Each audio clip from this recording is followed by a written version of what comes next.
What's going on, good people? Rich here. School in the building. What's happening?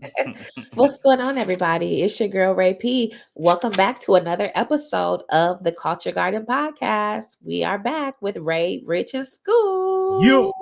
Yeah, man. The whole squad here, gang. Whole lot of gang shit, as the kids say. Whole lot of gang shit. Welcome back to another episode, a special episode of the Culture Garden Podcast. I think this is 107, which is crazy. But we're going to get into what the details of this week is going to be.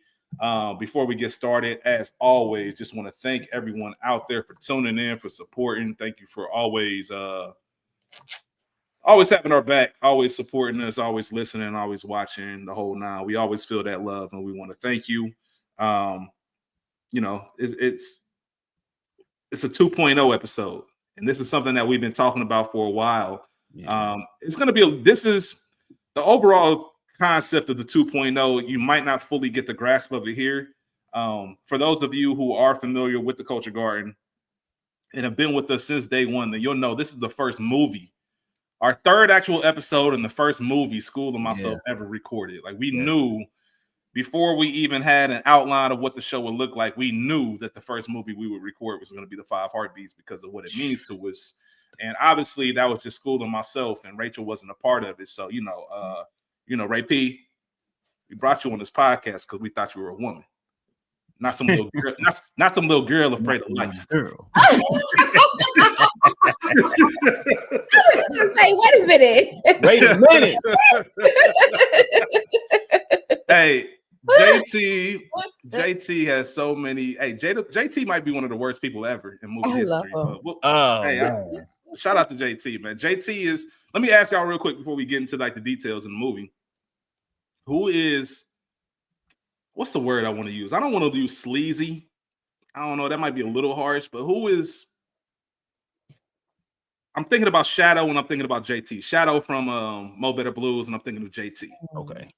Who is the one that kind of just rubs you the wrong way? Who is the one you think your mama would tell you, stay away from them? I don't like some. It would be Shadow because JT is charming as fuck. So JT would get charm the shit out your mama. That's nothing. That's easy work. As for a nigga like me, I'm going for both. But I love a chocolate delight. So yeah, I'm going for both. Either one, both can get it. All right, I didn't ask a question about that, so let's keep it. Lord, stop me. But I think Shadow is the quote unquote worst because JT is horrible. Yes, JT is hilarious. But Shadow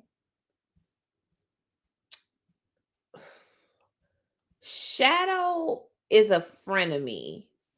Yeah, that's fair. That's JT, you know that your brother is a whore. Mm-hmm. You know what you're dealing with your brother. Mm-hmm. Shadow is sneaky and conniving. Whilst JT was sneaking around, yes, but it's different. It's an energy that's very different than what he and Shadow both have. That's fair. That's a good point. Mm-hmm. Before we get started, I guess we already have gotten started. There will be spoiler alerts and explicit content. It's 5 Heartbeats, y'all. And like I said, it's 2.0. Reason of 2.0. This is a new series that we'll be rolling out. We don't have a schedule for it. It'll kind of just be whenever we feel like it. But the whole premise was, if you think about it, y'all, you think about the classic films out there and just the movies you love in general, you don't just talk about them once and just call it a day. You don't just talk about them with one group of people and call it a day. So we want to make sure we have some space for any kind of interesting conversations we've had that might have another input or another outlook. Maybe it's a couple years that passed by and maybe we lived a little bit more life and can look at things from a different perspective. Also, if there's an episode, it won't be an episode that all three of us have really done together unless we really feel that need. Usually it'll be an episode that maybe Rachel and myself have done and Skool wasn't on it, or Rachel and or me and Skool have done and Rachel wasn't on it, like this episode, or just something that all three of us did and maybe we got a lot of feedback from it and we add somebody else in to join the conversation, not only about our episode on it, but just the movie in general, and see if we still feel the same way. I know there's a couple of movies that I'm ready to revisit. Soul Food's definitely on there. I'm ready to revisit Soul Food because I remember we had Rachel Bent on that. Yeah. So there's a couple movies, but I thought this was just a great one, just generally because we never got a proper the culture garden that was in 2020 is not the culture garden that exists in 2025. Yeah. So to be able to do this episode in a new fashion and to have Rachel in the conversation, obviously that's all the reason that we need it to be all the way real with you. And we just can never get enough of talking about the 5 heartbeats. As I mentioned, it's been almost 5 years, over 4 years since we recorded that original episode. That's and insane. It was just good to revisit it. And it's just a great movie. And Skool and myself have been talking about it and getting ready to kick in. So hopefully you'll enjoy these, maybe a handful a year that we might revisit and have these conversations. But just thought it was a good time to go ahead and have this talk.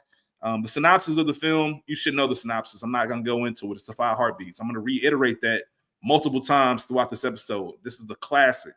5 heartbeats, right? Sure. As far as the stats go, the film was released in theaters March 29th of 1991. Coming up on 34 years, which is insane. It was directed by Robert Townsend. He obviously directed Hollywood Shuffle, which kind of changed the landscape of independent films. He also directed the intro to Raw. So obviously there's a skit before Raw that was written by Keenen Ivory Wayans. It was directed by Robert Townsend. On the set of 5 Heartbeats, he was writing Meteor Man, which he went on to direct as well. A lot of people know that as the first Black superhero movie. Directed Bats, Parenthood. I just remember watching Parenthood every morning before catching that bus over at 8585. Classic. The Little Richard TV movie that starred Leon as Little Richard. He directed one of my favorites. Ray P's joint, and shout out to Skool, little sis. Shout out to little cousin Nisa Carmen, the hip hopper. Robert Townsend directed that. What a brother by my side at. Chill. This film. Stop that. I ain't fucking with you, Rachel. The film was written by Robert Townsend and Keenen Ivory Wayans. Not sure if a lot of people know Keenen had a hand in writing this film and was really a part of it. It's so it's a big part of the origin. We'll talk about it when we get to that part. Not to even cut you off, but the older I get and the more times I watch it, it's super obvious though. Like if you know the Wayans, it has those moments where you just like, this shit is stupid. Yeah, some of the shit is silly. There's some small subtle moments. Yes. Even I watched this movie probably since 93, 94, faithfully. And there's still things that I was looking at when I was for this rewatch and never noticed. Little small subtle stuff that you're really not supposed to notice. Yeah. But that's just what happens when you're a cinephile. So the film had a budget of an estimated $8.7 million, and it grossed about $8.7 million. It was a box office flop. It was a failure at the box office. And it's funny because this was looked at during production as an Oscar contender. And we'll kind of talk about what happened at the movie theaters and all that kind of good stuff. $1.6 million to opening weekend, opened at number 9 at the box office. A lot of eerie similarities to last week's movie, which we did Pride. I think Pride opened up at number 9.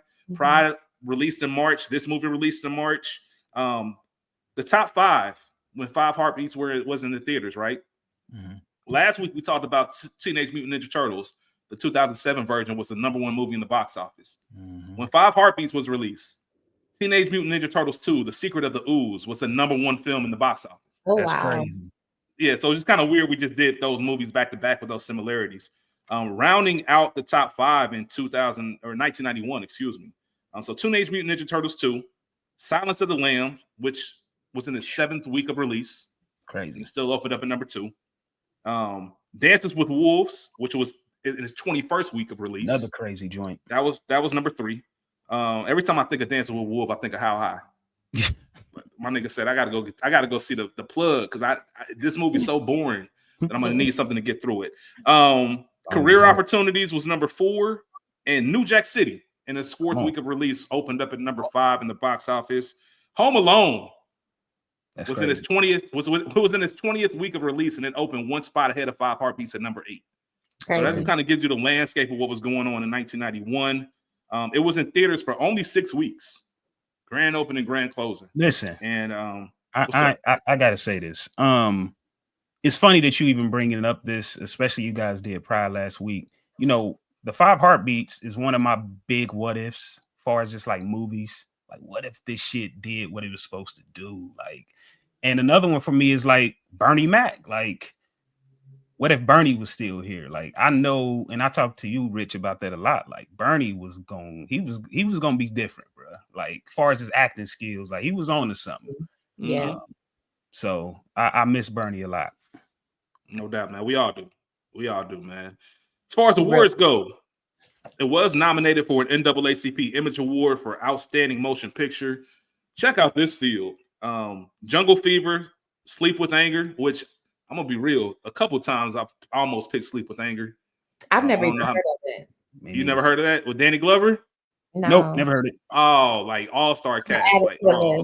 Sleep with Anger. Yeah, Sleep with Anger. It's New Jack City and Boys in the Hood. That was the nominee with this movie. That was the 1992 NAACP Image Awards for Outstanding Film. Boys in the Hood won. But man, what a lineup. And then it did win the ASCAP Award for Most Performed Songs from Motion Pictures with Nights Like This. As far as the cast goes, Robert Townsend as Donald Duck Matthews, Leon Robinson, best known as Leon. Also known as what you call it, a chocolate desire. What you say, Rachel? Chocolate delight. Chocolate delight, man. Yeah, Rachel's term, not mine. Leon played JT, which is Duck's older brother in the film. JT Matthews. Michael Wright as Eddie King Jr. Emphasis: Eddie King, not Kane. Eddie King, like a king wears a crown. Kane, K-A-N-G, just to keep it. That's how they say it. No, that's how you feel it. That's how it should be. It should be Kane, like you said. Can't nobody say like Eddie Kane. That's how you do it. Around here. Shout out to Uncle Leroy. Shit. Uncle Elroy. Oh, Elroy, my bad. Tico Wells as Anthony Choirboy Stone. Harry Lennox as Terrence Dresser Williams. You have John Canada Terrell as Michael Flash Turner. Hawthorne James as Big Red Davis. Chuck Patterson as Jimmy Potter. The legend Diane Carroll as Eleanor Potter. Love her. Turned down a role in Boys in the Hood to be in this film. Yeah. I would imagine she would have been the Angela Bassett role, because she's still, Diane Carroll was still bad in this, but I don't know. Okay, continue. That's the only thing I can get there. Like speaking of the Wayans, ain't no strong black women in these movies. We have Roy Fegan as Victor Bird Thomas, Harold Nicholas as Ernest Sarge Johnson, Troy Byer as Baby Doll. I don't know if y'all know, Troy Byer wrote "Love Don't Cost a Thing." Shout out to I mentioned it on mine. Oh, did you? Okay. Yeah, for sure. Yeah, she's been in a lot of stuff. John Q, you recognize her, but yeah, she wrote "Love Don't Cost a Thing," which is dope. And then also you have an appearance, Teresa Randall as Brenda Williams, Dresser's wife. Then also an appearance from John Witherspoon as Wild Rudy. So they weren't who they were in 1991, but man, what a star-studded cast that you have. Some of them were who they were. First question I have to ask to both of you. Rachel, we're going to start with you since you weren't a part of the first conversation and we did not have this category. Movie Poster Hall of Fame. No. Skool. I'm going yeah. I'm going yes too. Maybe it's the nostalgia of that blue VHS box at 1480. Yeah. And just what that box meant and the music and the opening scene. But there's something about it that I would have that hanging in my crib right now. Yeah. I love that poster. I think it's iconic. Shout out to it's so iconic that people think the Five Heartbeats is a real group. It's a shame. Is that from the poster or just because of the movie? I think a little bit of both. They match. The poster looks like a real poster that you would have seen in the 60s and 70s. I think. Oh yeah, for sure. The issue, and I guess we can talk about it now. The issue I have with people thinking that the Five Heartbeats is a real group is people that should know better that say this stuff. Mm-hmm. Like that, Leon is an actor. He's been another thing. Robert Townsend is an actor, director, writer. That's the field he's in. Why do you think he's a part of a music group? Right. But, see, I think you're misinterpreting them thinking it's a real group. No. People really think they're a group. No, Rachel. That these in particular people are the Five Heartbeats. I remember. Charlemagne, shout out to Charlemagne the God. He just had a conversation on Breakfast Club, and somebody asked him like, "Who's better?" Or he said he just found out that the Five Heartbeats wasn't a real group. I thought they were who he was really. talking to. Yeah, I've heard people say dumb shit like that all the time. They really thought they like go on tour, reunion shows, the whole nine. See, it blows my mind. I've never heard people think that. I've heard people say that they thought the Five Heartbeats was a real movie, but in my experience, they thought it was a real movie, just like the Temptations. Like, obviously, these aren't the Temptations, but these people are acting based off of real characters. I've never met anyone who thought that Leon and them were the actual people. Okay, I see what you're saying, but I definitely thought that sense. they. I thought I've heard people say it, and it just doesn't make sense. It bothers me every single time. I've definitely seen a couple posts. Who's better, the Five Heartbeats or the Temptations and stuff like that. I've seen that. Yeah, it's wild. Yeah, people wild. I don't know. I never understood that, but it is what. Maybe I was raised right. So Ray P. Yes. Classic or not? Absolutely. Skool? Fuck yeah. Okay. Yeah, it's definitely a classic, 100%. No questions asked. It is a classic. We talked about the origin of the film, and it's got a very interesting story. There's a ton of stuff. So just to let everybody know, there is a documentary, The Making of the Five Heartbeats, that's available. I'm not sure exactly where it's streaming. It came out in 2018. You can look it up, the whole nine. There's a lot of information. If you go back and listen to our original Five Heartbeats episode, a lot of information from that documentary was in our episode. Yeah. Once again, just a whole different format of how we actually do these movies. So it was very interesting. But this kind of just started from Robert Townsend. He was growing up as a kid, and his favorite music group was the Temptations. And all he had was one question: why did the Temptations break up? If we remember, this is the 60s. Skool, I think you said David Ruffin left in 68. So obviously well before the information age. Yeah. No internet. You can't Google much to see what's going on. There's no shade rooms or whatever talking about any kind of beef or underlying issues with the group. Just one day you got one of the hottest acts in the world, and the next day the lead singer is gone. So he just wanted to know why that happened, and that kind of started and kickstarted the idea for writing a movie about this. The original cast. So a lot of people don't know this film actually. Robert Townsend started this process in about the mid 80s, like 84 or so. So when he first had this movie, he casted different people. He was always Duck. Obviously, he wrote the film. He wrote Duck for himself. Keenen Ivory Wayans was going to play the role of JT. David Allen Greer was going to play the role of Dresser. Vanessa Williams was going to play Dresser's wife, the Teresa Randall role. Bobby McGee and Damon Wayans were going to be the cousins that pop up throughout the film. And Ronaldo Ray was going to be that Apollo MC or the amateur night MC. And then you also have Robin Harris, the late great Robin Harris, who was going to play the John Witherspoon role. So you have a lot of things that are already in place. And of course, the big one, because of history on A Soldier Story and because of their history on, why can't I think of the name? It's the movie that came out in 89 with Denzel and Cheryl Lee Ralph, The Mighty Quinn. Robert Townsend was in The Mighty Quinn as well, but he wanted Denzel. Like before Denzel was Denzel, he said, "Hey, I work with this dude on this movie." Yeah, I'm telling you, he next. He the one. He the one. This is before Glory. This is before all of that. So he wanted Denzel on this movie. Obviously, there was a lot of stuff that Warner Brothers got involved with the movie, right? And they wanted to go ahead and they called him actually and told him they were going to pass on the script. They couldn't see the audience. Warner Brothers told Robert Townsend, "We don't know who this movie's for. We don't know who will watch it. We don't know how it's going to be funny and serious. We don't think it could work. We just can't envision it." And their dream got shut down. So a couple of years, it was in turnaround. Nobody was really picking it up. Keenen Ivory Wayans pretty much came to Robert Townsend and said, "Hey, man, listen, you got Hollywood Shuffle. You got some things going on for you. Nigga, I need some bread. I'm trying to get this career popping. I've been in talks with this network called Fox. Fox said they're going to give me a sketch comedy show. I got to take this opportunity and get shit popping." as everybody knows, that sketch comedy show turned into In Living Color. The bad thing for Robert Townsend was Keenan Ivory Wayans said, "Hey man, some of these niggas you cast in this movie, I'm gonna need them with me.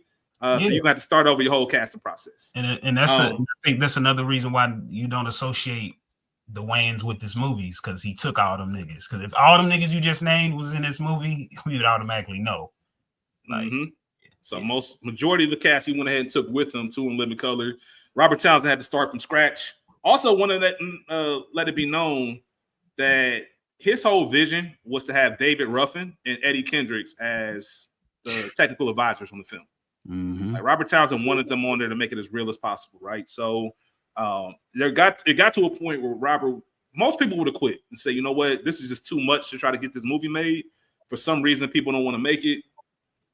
20th Century, he decided to actually fire his management team because they didn't believe in it. They didn't believe in the vision. And Robert was like, yo, I can see it. And I just love how sometimes you can see things when nobody else does. Like, I'm telling you, this movie is going to work. I can see it. Y'all don't believe in me. Y'all out of here. He got a new management team. 20th Century Fox came in, said, you know what? We're going to go ahead and make it. We down with you. Robert, cool, bet. Let's do it. By the way, I need to go ahead and get approval for David Ruffin and Eddie Kendricks to be the technical advisors. 20th Century Fox said, nigga, please. Stop That's it. never going to happen.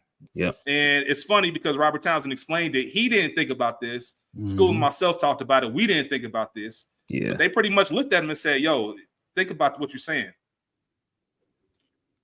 If you say you love the Temptations, this is loosely based off them. People gonna watch this movie. Who the hell you think they're gonna think Big Red is? They gonna think that nigga Barry Gordy. Yeah, and we're not about to have Barry Gordy at our necks and his lawyers and the whole nine. Like, they cannot be a part of this movie. Yeah, it's too close to the fire. We can't do it. So he ended up getting the Dells to be technical advisors on the film. So that's how that ended up happening. The Five Heartbeats was one of the highest testing movies in Fox history, 20th Century Fox history, like ever. Great. One of the highest testing films. The church scene at the end with Eddie was the highest testing scene in the movie. So why did a movie that had Oscar contention, why did a film that had Hollywood stars visiting the set because they heard about all the buzz that was going on, why did it end up being a flop? Well, for one, back in those days, they had no control over the trailers. The studio controlled everything with the trailer. Robert Townsend had no say-so. I remember Hawthorne James told a story. He said, I was at the movie theater and the trailer came up for Five Heartbeats, and had I not been in that movie, I would not have been able to tell you what that movie's going to be about. The trailer was awful, didn't make you want to go see it. And then also 1991, you still got Boys in the Hood, you still have New Jack City, you have these hood black movies that scared middle America from going to the theaters, right? Shout out to what? Urkel. Go ahead. Oh man, those have been some interesting conversations going around with good old Jaleel. But yeah, there was a lot of movies where people were just scared to go because they were in fear of violence. There was a shooting at a New York theater for New Jack City, and people just didn't go see the film. And it was in and out the movies in 6 weeks. No promotion, nobody really knew about it, and then it just turned into this cult classic over time. Yeah, and everybody and their mama had heard about it. Everybody had the VHS. Skool and myself talked about it. They passed it around and everything else. I believe, if I'm not mistaken, if I remember correctly, they also tried to go to Teen Summit and push it, something like that. It was too late. Yeah. It was too late. It was too late at that point. Yep, it was already on its way out. They went to Teen Summit, the whole nine. So everything that it had, all the dreams that it had, it just kind of went flat. But still, it's still a classic movie to us. Classic movie to anybody who sees it. If you grew up on this film, you know what it means, and it's stood the test of time for all these years. As we mentioned, it's going to be turning 34 this March. Shout out to March, man. Great month. Shout out to Ray P. Rachel. Yes. This is one of those films where I feel like the three of us have probably seen it more than we can count. Oh, yeah. Do you even have any kind of recollection of your first memories or first experience with this film? The reality is that I did not see. I don't think I saw The Temptations until like 7th or 8th grade. So that's 2000, you know? I saw it on TV, probably The BET. Temptations or Five Heartbeats? I mean, the Five Heartbeats. The Five Okay. Heartbeats. I was going to say, I saw it around the time I saw the Temptations, which came out. That's why I figured 8th grade, because that's when it came out, 2000, 2001 type situation. So yeah, I saw the Five Heartbeats later in life, quote unquote. Obviously not in the theaters, was not going to the theaters in 2001 in 91. But yeah. But yeah, not until then. It's on TV at home, Friday or Saturday night. Was it an instant classic for you? Like from Rip, did you know this was going to be a movie that you loved? I just want to know if me and Skool just love this film, and we'll talk about our experience with it. And I wonder how much of that is nostalgia versus, I just really love this movie. So here's the thing. I saw the Temptations first. So it wasn't so much of a love. I had heard of the Five Heartbeats and people had seen it, but I just hadn't seen it. So early on, most of it was comparing it to Temptations, comparing it to Jackson 5, American Dream, this and the third. It wasn't really like a love for this movie. And really kind of my dad is a big part of me enjoying this movie. Everybody knows, well, if you know, my dad had a no rap zone in his car, in the van, this and the third. So for the most part, if we went anywhere, we were listening to solid gold. We were listening to the sound of the 50s, 60s, and 70s. My dad was born in 1947. So music of that era is what I knew almost more or better than the music of our actual time, quote unquote.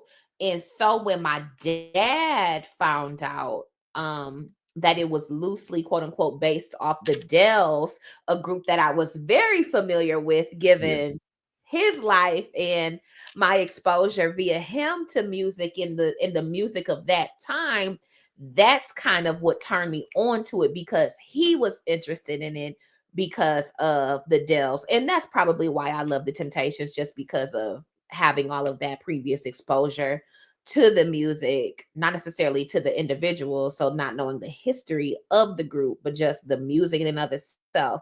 So shout out to JP Senior. Shout out to him. Shout out to legend. I got you just said something that I'm very curious about, because I don't have the experience, and Skool doesn't either, of seeing the Temptations before seeing the Five Heartbeats. And I'm very curious about what that looks like for you. And obviously you don't know how you would feel if you saw Five Heartbeats first. So that's an impossible question. But how much of an impact do you think it had on the way you digested this film? Just from like the Temptations are real, this is a fictional movie, all of that. I think that it has a lot to do with it, because again, juxtaposed against Temptations, Jackson 5, even the What's Love got to do with it. These are all real people. So once I knew that because I found the Five Heartbeats late, quote unquote, I always knew it wasn't a real group, you know? So I was like, oh, this is a nice movie based on that time. So that's all it was for me. I enjoyed it. And then knowing the history of the Dells, and obviously loosely based, it's not their exact story. Right. So it just was that. It was always just a movie to me that I enjoy, which has some of my favorite things. Niggas singing. Fair. Fair. That's it. Niggas are singing.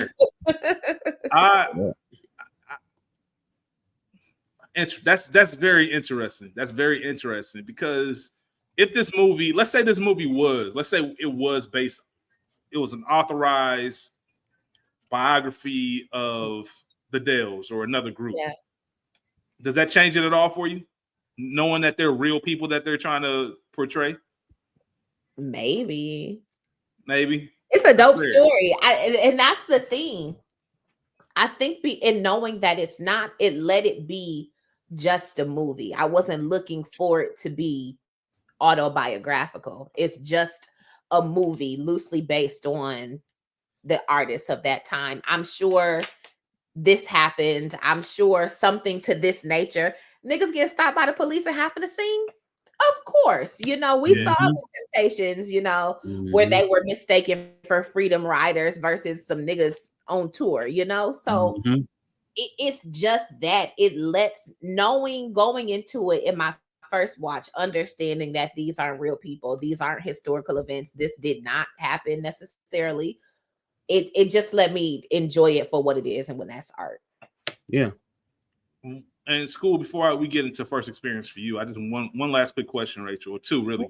What year did you say or around do you think you first saw like it? 2000, 2001. Mm-hmm. Okay, then so 2000, 2001. And then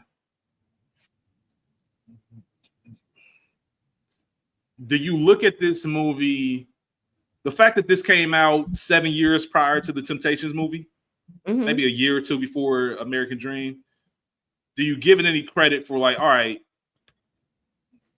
the Temptations is a real story, but you were able to write this fictional story, even though it was inspired by real events and people. Yeah, that's dope. Having said all that, I love this movie. No, yeah, I got you. Yeah, that I'm not. I genuinely was just curious because I don't know if I've ever. Me and Skool talk about this movie so much that I'm trying to think of how many deep conversations I've had with people outside of school about Five Heartbeats, other than we love this movie. And I never looked at it from the perspective of there are people out, because this is one of the first movie memories I have in my life. Period. So I never thought about it like, yeah, absolutely. Thanks to my pops. I mean, literally one of my first movies. Like this was it. And I'd never thought about the concept of somebody seeing it after other movies like that and what effect that might have on them. So it was just very curious when you were saying it. Very, very interesting that you say that. And I don't know why. Maybe it's a distribution thing, because the Five Heartbeats at that time, from the 90s up into the very early 2000s, it wasn't on TV like Jackson 5, American Dream. That was on VH1 damn near every week. Like that is where I saw that. So that was what took so long to get to the Five Heartbeats. And maybe just, if you know my dad, his attitude is he's interesting. But because it wasn't it's not biographical or autobiographical, he's like, whatever. You know what I'm saying? And so whereas if the Jackson American Dream, you said, came out a year later or a year before? Yeah, like 90, 92 or so. Yeah. That is one of my first movie experiences, because I know all 6 hours of that thing. I'm watching, sitting down, run it back, got it on VHS.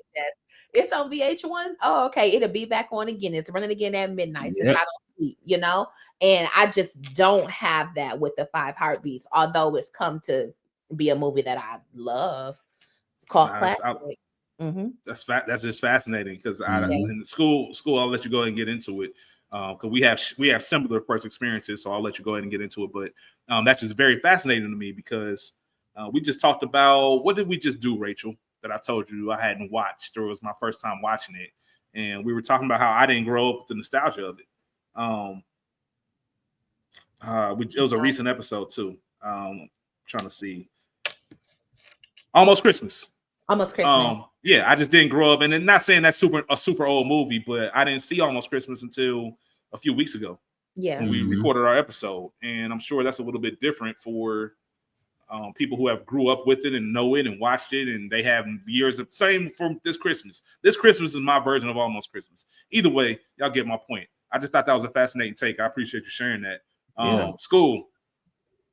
Man, listen. Man, when you fall in love with Five Heartbeats, what's your experience with it? Yeah, feel free to talk for me as well.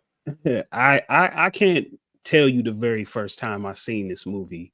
I've seen it so much, but my first memories that I have is, shout out to Unc, man, Big Rich. Big Rich.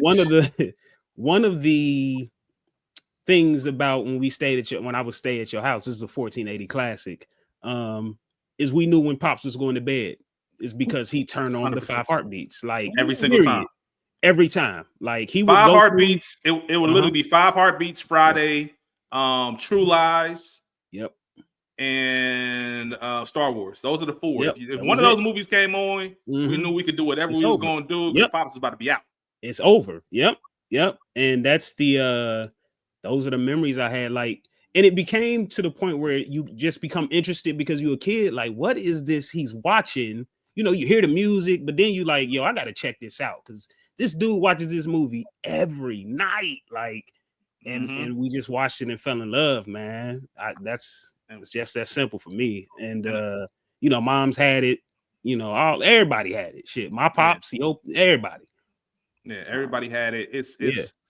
I talk about being a serial rewatcher, and I'm sure I got that from Pops because Pops, like I said, those same movies, and he watched a ton of movies, but those four, for whatever reason, and those are just core memories as a kid growing up. Like Skool said, that opening scene when Eddie grabbed that mic running in, that's just something.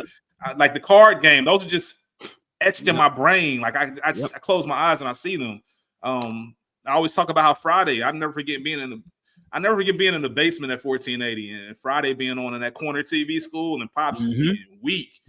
And if you knew my Pops, man, my Pops was funny. Like he was funny, but he had a very serious demeanor as well. Yeah. So to see him just get weak at something, not laugh, but get weak, you think like, what the hell is that? And we were too young to really even understand why Friday was funny or what made Five Heartbeats so appealing. But it's one of the first movies I remember watching front to back and having no idea what it was. Remember, this is the days I'm watching Five Goes West, and I'm watching Lion King, and I'm watching Aladdin, I'm watching Beauty and the Beast, I'm watching Nickelodeon, Nick Jr. I'm watching children program. I'm not watching grown movies yet.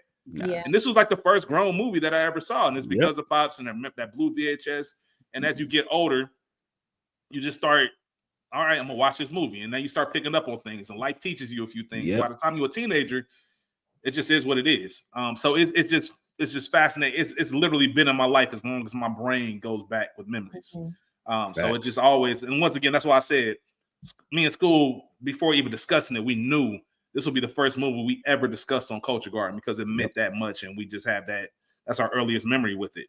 I do want to say, and we talked about it a little bit, Eddie. JT is the villain that everybody thinks Eddie is. Oh man, I'm glad you said it. Yeah, JT is the villain. Glad you said it, man. Eddie is not outside of his substance abuse, man. His drug usage. Like Eddie was a good, solid dude. Yep. He kind of gets painted out as like the selfish lead singer, but let's think about it. Jimmy made a deal. Y'all gonna win this talent show. I'm gonna give you $100 myself. Bet they lost. Jimmy giving the money. Dressing on some, nah, man, we ain't taking Mr. Potty. This don't feel right. Nah, deal's a deal. Businessman, good solid businessman. I like it. And as soon as dude came in and said the owner wants to sign you guys to a contract, he gave the money right back to Jimmy. Yep. You know what? That's our new manager. Let's keep business in. You got us here. I'm gonna give you the bread back. Cool. Very honorable, very noble. Jimmy agreed to pay them. He gave the money back. Boom. We good there.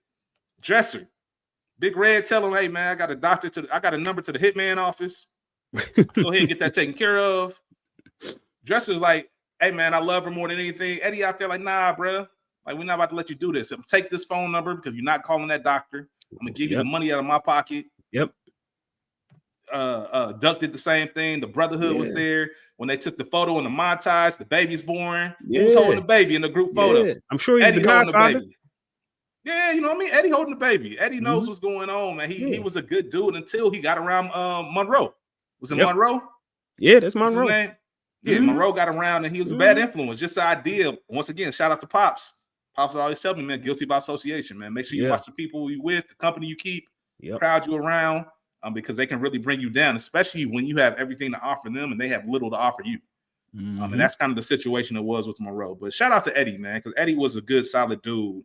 And, you know, love Baby Dog, came and shared the news as soon as they got the hey, man, it's really happening. Yep. You see his pops, his pops treated him like shit, bro. So he got a lot of trauma going up. Shout out to Eddie, man. Justice for Eddie King Jr. Justice. Look at Rachel. What's up, Rachel? Yeah, speak on it. I'm defending. Yes. I'm his lawyer. But understanding that drugs alters your mind. So the Eddie that they grew up with, this good-hearted, charming, kind, gentle soul, to your point, once he got with Monroe, once he got on them drugs, that's not the same person. I know. No, you're absolutely right. You're 100% right, Rachel. I'm not arguing that. What I'm saying is, I think revisionist history, if you hadn't watched this movie in a while and you just think about it based off social commentary, you probably picture Eddie to be a lot worse than what he was. And you might have forgotten those moments. It's like, oh, Eddie's like a good person. He's a decent human being. Like, he cares about these dudes. It's not the same. In the Temptations movie, for example. So was David. I was just about to say. So was David Ruffin, who had we only get his mama sold him. Yeah, but we only get a little bit of that in Temptations. The only time we really get that is after the New Year performance and he's eating at mama's house. That's the time when he really mad. You know, I really want to sing with y'all. It seemed like he was that humble version. After that, it was over for David. Yeah, it was over. I feel like Eddie had it just, you know, they got too big and he didn't have the right people around him. Either way. Well, I think and I don't know if I touched on it in the first one, but I'll say this. I think it was obvious Big Red knew what he was doing. You know, even when he gave that card, he tried to give that card to Eddie. You peeped that. And Jimmy had to step in and let him know, like, I'm the Big Red, what's up? I'm the manager, you know. And then ultimately we see he tells him, like, he was in his ear as well. He had Monroe in his ear, he was in his ear, you know, you the star. You know, all them other niggas replaceable, you know. And you right, Rachel. You get them drugs and shit, fucking hoes every night. Shit. Hey, I am that nigga. Shit. The fuck? Just so. What Leon said, the Temptations. I'm David Ruffin and the Bees. What's their names? Hey. That's what Eddie was. Go ahead. Nothing. I was gonna say, just y'all know Rich's movie universe. I just want to point this out. Dresser, who played by Harry Lennox. I know what you about to say. Here you go. Remember, he had a daughter. What's her name? Monica. Daughter named Monica. Saying. He also had a daughter named Monica in Love and Basketball. I don't know if this same prayer. I'm just saying. Hey, after his music career, after Dresser's music career, he took his earnings, started a bank, started a credit union. Yeah, man, started him a credit union, man, little new family business. I'm just saying. It ain't work out with Teresa Randall. He remarried. Yeah. Hope she's well. Hope she's well, man. Shout out, real talk, man. Shout out to Teresa Randall. Hope she's well. So gorgeous, man. Oh my goodness. Just gorgeous. I love Teresa Randall. All right. Rachel, we're gonna start with you. Let's go ahead and get into the best scenes. What you got? Where do we always start? We're gonna open with the opening 20 minutes. And I just said 20 minutes being broad just because, again, we learn who everybody is, sort of what they have going on, their backstory, where they're from, what they desire. Obviously, a grand music scene. We see what the fuck is going on. Like, we see who's serious and who be having some other things going on. Even if you ain't on them drugs yet. Oh, stop it. One of my favorite.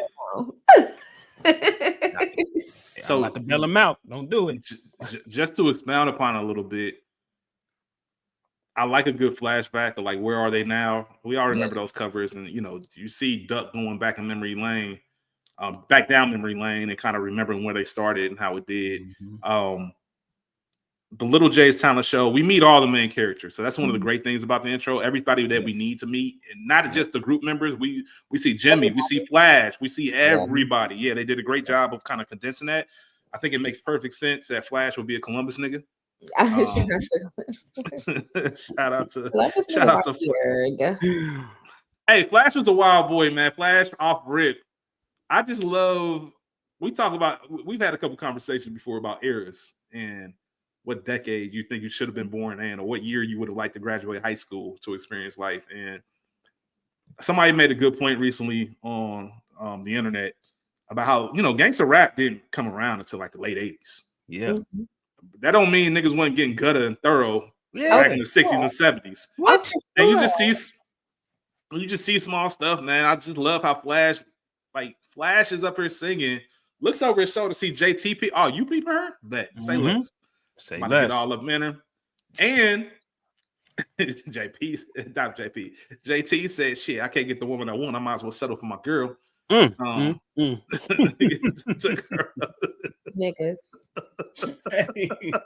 JT a villain, man. Hey man, JT is a fellow man. Hey man, I brought you here because I thought you was a woman, not some little girl afraid of life. Like who says that? Like who says that, man? Stop right there. Hey, come on, man. Stop it. JT, you got chill. Any young girl who's entertained an older nigga in her life has probably heard that. One of the fascinating things about the intro to me, and we talked with school, we've talked about it plenty of times. Bobby, the character of Bobby was the lead singer. Mm-hmm. We see Bobby get shot. We see Bobby get hit by the car. My other leg, all of that. Remember when Dresser came in the room, said, "Man, Eddie ain't here either, but we don't really need him." Eddie was a throwaway. Like Eddie was one of them. Like whatever, man. He just and it's just funny how the tables turned. And he quickly became the lead singer of the Five Heartbeats. But I always, and I know there's like a deleted scene of Bobby in the hospital bed that was never shown in the actual film. But just for even if it's just a small clip of, remember the Temptations when the first manager, remember they made it big and the old group member, like everybody that saw them, they at least had a small montage of them just being damn, like they at the bar drinking, knew they messed up. I just wanted something like that from Bobby because how do you go from being a lead singer to just never mention again? Like, did you get shot? Like, did them dudes catch up with you? All of that is very fascinating to me. I definitely understand it too now more. Like the fact that Duck just wanted to be the producer and the writer. Like he really didn't want to sing necessarily. You know, I'll fit in where I can, but for real, like I got these 5 niggas. That's why I've thought about like, why was it 6 of them? Then I'm like, oh shit, Duck. Obviously, he's the writer, you know, the producer. So he just like, shit, I'm gonna write this music. Y'all do that. Y'all can sing and dance and whatever. So yeah, I definitely agree. I would have loved to see something from Bobby because, like you said, he just disappeared. Like, and he was the lead singer. Like, and how you got a talent like Eddie and don't let him sing lead? Bobby seemed like he was too. Bobby I was gonna say that's what makes you want to hear Bobby. I want to hear him. Shit. 2 things to that point. Bobby had to be cold, and Eddie was inconsistent. You see Eddie at the car game. Yeah. Remember the first meeting at Jimmy's, Dresser apologizing for Eddie. Yep. And this is before drug use is anything. So Eddie was just one of them, like, nigga, I'm gonna be there when I be there, type of people. Also, something Skool pointed out about that opening scene. This is my last point. What's second to last point? Second to last point is gonna be Jimmy saw the talent. They were very raw, but they were talented. So sometimes it's just, will you mold me? Will you mold me, Miss Ma'am? Shout out to Martin. But also the other part was Skool. I never noticed it until we did the recording a few years back. Flash was up on stage stealing these niggas' moves on stage. Yes. Like people to say, I never paid attention to that until Skool pointed it out. I'm like, this nigga Flash a dirty motherfucker. Yeah, and it made sense why Eddie went the fuck off on him. Like, nigga, I could see through your jive ass like glass. Nigga, you been watching me since the jump. Yeah, straight up, man. You've been on my and what not you've been on my dick, nigga. You love my style. Hey, straight up. Skool. I don't know if you got anything else to add to the intro, but what's your next scene if you don't? I'll just say, just to add to that is, like you said, they were very raw, but you definitely understand why, Flash and the Ebony Sparks won the talent show. Like they were very, very serious. They had choreography. They had, they could, feed into the crowd, had the crowd in love. Like they was where they were ready for me. Yeah, they was definitely about that shit, brother. Oh,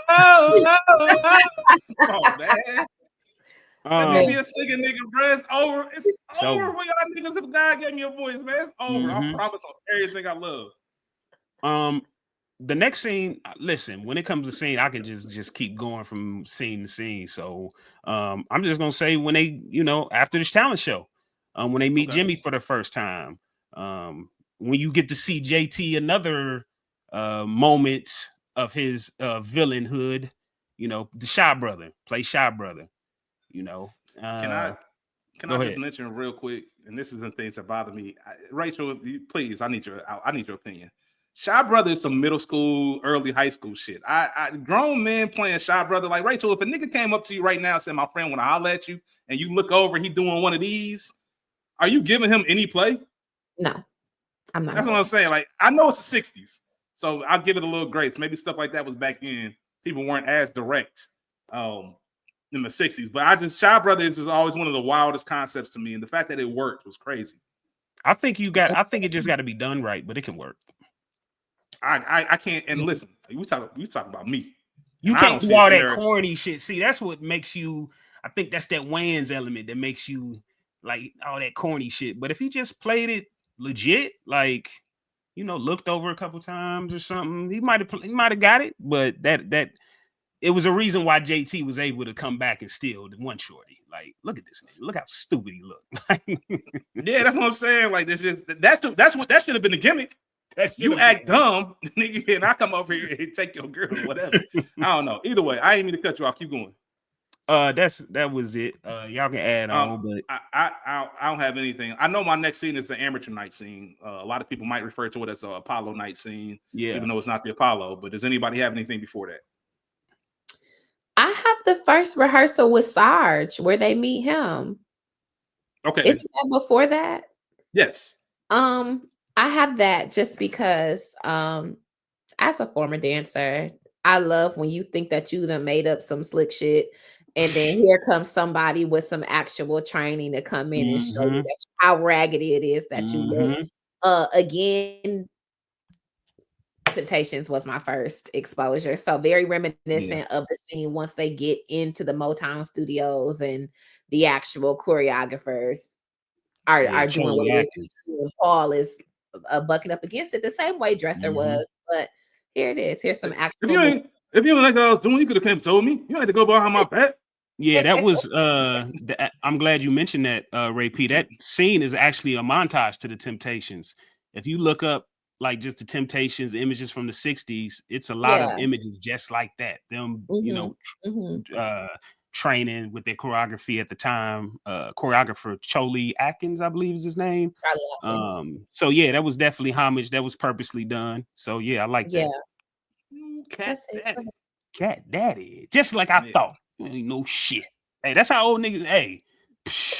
Yeah, especially a nigga like Sarge. Yeah, like Sarge. And come on, man, stop it. Sarge ain't playing no games with you. None. Here's something, and I talked to you briefly. I didn't tell you exactly what it was, Skool, but I want to mention it since you just mentioned that scene, right? So, since Rachel mentioned it, should I say something that kind of I never noticed, and I'm trying to put the pieces together, and it could be very simple. Jimmy meets them, gives them the card, and says, "If you guys are serious, come to my house tomorrow at 7." Did they just move in those years? Because later on, during Jimmy's last scene, they were in like an actual building where they have a doorman, the whole nine, versus the house where she's teaching the etiquette school.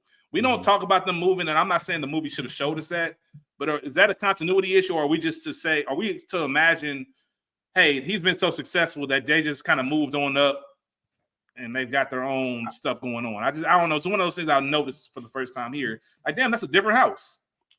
I would assume they just moved on up due to the success. Yeah, I would say so.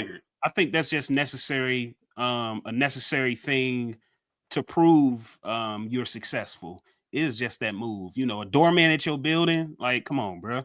Stop it. Yeah, go get my car. Yeah, go get my car. And you know him, and gave him a little 20. Go ahead, man. Get the whip. And Mr. White Man. Yeah, straight up. Straight up, man. He said Mr. White Man. Yeah, man. Shout out to all the Mr. Niggas in the world. All right. So the amateur night. Favorite scene. Not only is it my favorite scene in the film, it's one of my favorite movie scenes of all time. Yes. And there's so many things that factor into it because I don't know, man. I can feel the juices starting to flow already. Is this something to do with that us versus them mentality and the whole place around us? Like I remember, and obviously I wasn't like any kind of big time pro athlete or anything like that. No. That nigga. But one of my favorite, I was that nigga, but I'm trying to be humble. But one of the things I love the most, just for me and the way my brain is wired, I love like playing games on the road. I love being somewhere else like that was uncomfortable. I love having everybody against me. It was just one of those mentality things. Like, like just kind of let's get it. And they've been working so hard for this amateur night. We see kind of the pre-workings of Bird and Bird hating ass in the crowd, trying to sabotage things. My cousin's the MC. MC was hating. the whole house piano player. You know, we got new rules. Just trying to stack the odds against them. Yeah. And I love Dresser. Like, you know, they ain't gonna walking out ain't gonna prove nothing. Like, let's still compete. Let's do it. I think Dresser was definitely Bird, the leader.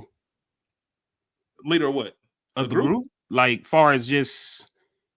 He was the enforcer. He was the one to keep everybody in line. Yeah, like he definitely, you know, even just calm down, nigga. You making me nervous. Like if you miss a practice or miss something, Dresser the one addressing you. Yeah, for sure. Absolutely. He the one addressing you. First and foremost, before I even get into like I said, the atmosphere, Bird was giving it his all. Like, I was just a young boy, still playing with my toys, hanging out with the guys until I realized. Like, so that nigga, there was a cutaway to where this nigga was rolling on the ground. Man, what?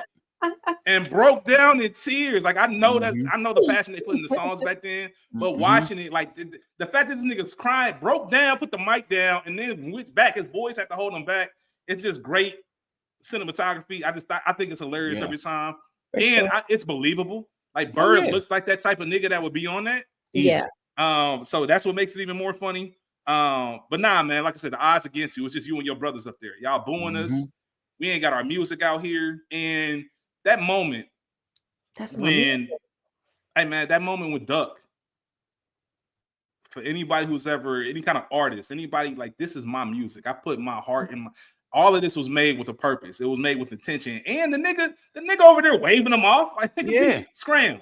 I feel like some every time I see that scene as I get older, I feel like that's some Kanye West shit. Like, I just can see Kanye in 2001, 2002.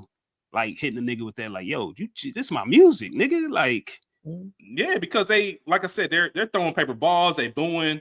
And there's just this moment where Duck just had, you know what? This is already going bad. If we going down, we're gonna go down on our terms. Yeah. I'm not gonna let you sabotage. We're gonna go. I'm gonna slap the dog shit out of the piano player. We about to get jiggy with it. Yep. We about to get jiggy with it. And as soon as he did, because remember the other the heartbeats, and Eddie picked up on it and just hit that note. And listen, he had Bird Girl squirming. Do you hear me? Hey, that's a different when you got a squirming without touching her. That's different.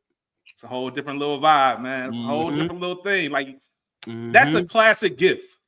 Yeah, that is a classic gift. That squirming in the seat. Yep. That nigga Eddie knew what time it was. And remember, that's Bird's girl. She was there to get. She was in the telling the girls, "Boo! Yeah, you ain't booing no more." Eddie came and hit that shit. I love, like I said, that whole us versus them mentality. I love Dresser in the back throwing the jabs, like, get him, get him. Like, just, guys, fellas, let's do it how we did it in the tunnel. Yeah. And they come out and just acapella it. Sing it, what did whole crowd. You know, fellas, let's do it how we did it in the tunnel. You know, that scene also reminded me of just how powerful that acapella singing is. Reminds me of One Night in Miami when Malcolm X was saying to Sam Cooke, like, you know how much power you have. Like, you remember that night? I don't know if you remember, I was there and the mics went out or whatever, and he just started singing acapella, and he said you had the whole place rocking. Like, that reminded me of that. Like, that shit is different, acapella. Like, because that's true power. Like, what do they say? The mic was on. You had the crowd in your hand. Had the whole crowd in your hand. That's what happened. You just get mesmerized. And it's beautiful because, to your point, Skool, I think there's a moment when you get into a space where you're doing something for fun and you're doing it for passion. And now you're thinking like, all right, you know, I'm actually kind of good at this. It's just that confirmation of I am who I thought I was. We are who we thought we were. Like, we really, we can take a room. Like Ye said, man, hard to be humble when you're stunting on the Jumbotron. Like, I just went into this whole theater, this auditorium, and had everybody, they went from booing to clapping to standing ovation, all of it. Not only that, your pops in there who just told you ain't shit, nigga. Pops in the building. Pops wouldn't got I'm gonna keep it a buck. Pops wouldn't got no invite. Get your hating ass outside. You know that not leaving Pops at home. Nah. Hey, well, Mama, you stay your ass at home too. And I'm Mama. Keep y'all hating asses back home. Pops just told me I ain't shit, man. I don't want you taking no credit for none of this. But yeah, it was, like I said, Duck kickstarted all of that. That was his Marlo, my name is my name moment. Like, y'all not about to play with me. That's my music. My name is my name. The whole nine. And one of my favorite parts about that scene, Eddie just going on his run. It's like hooping and a nigga dropping 50. Like, what you passing me the ball for? Keep shooting. Keep shooting. Keep going. Mm-hmm. And one of my favorite moments is when he finally picks up Bird's girl. First of all, close your mouth. Close your mouth, shorty. He gives her like a little, I ain't even know, he gives her a little a peck and she passes out. And it's not that. It's if you watch that scene, look at Eddie's reaction. It's almost like this. I thought you was about this, man. Man. Somebody take her. That shoulder shrug. Like, man. Get your girl, man. I thought she could handle this, man. Never mind. Get your girl, man. Like I said, I can already tend to be a charming person when I want to be. If God gave me a voice to sing, especially back in the 60s, you wouldn't have been no good. Wouldn't have been shit. Wouldn't have been shit. Wouldn't have been nothing, man. And like I said, that's the era where you can go in the crowd and take a nigga girl. Hey, is that your man? Are you happy? Like, come on, man. Are you serious? I got the green like a fool like that. Come on, man. Everybody and their mama in the cities would have been trying to shoot me. Hey, you know what my favorite part of that whole scene though is right before when the house piano player is doing all that shit and Eddie comes out and do his little spin and they pan on his mom and pops and you hear a nigga in the background, he ain't nothing. Yeah, he ain't nothing, man.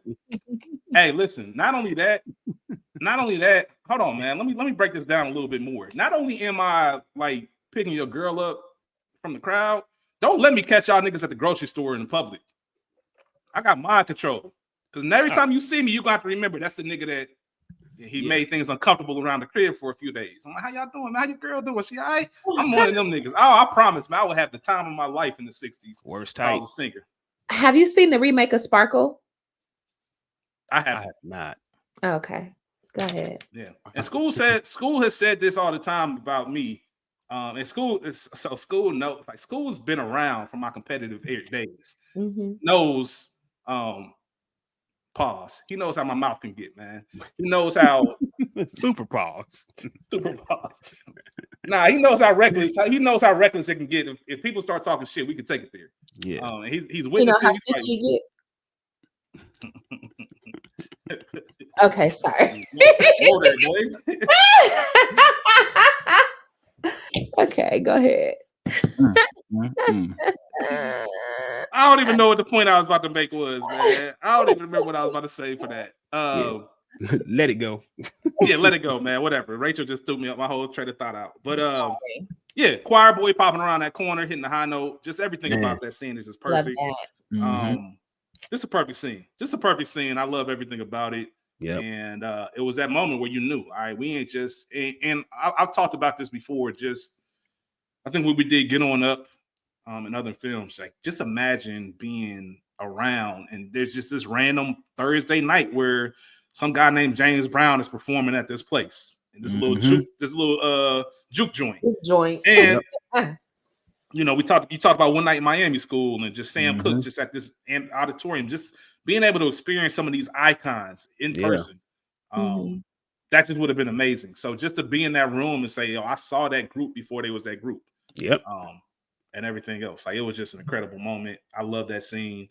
I know I spent a lot of time on it. I don't know if you have anything to add on it, but shout out to them. Great scene. Amen. And I think it falls into our 30-minute rule too.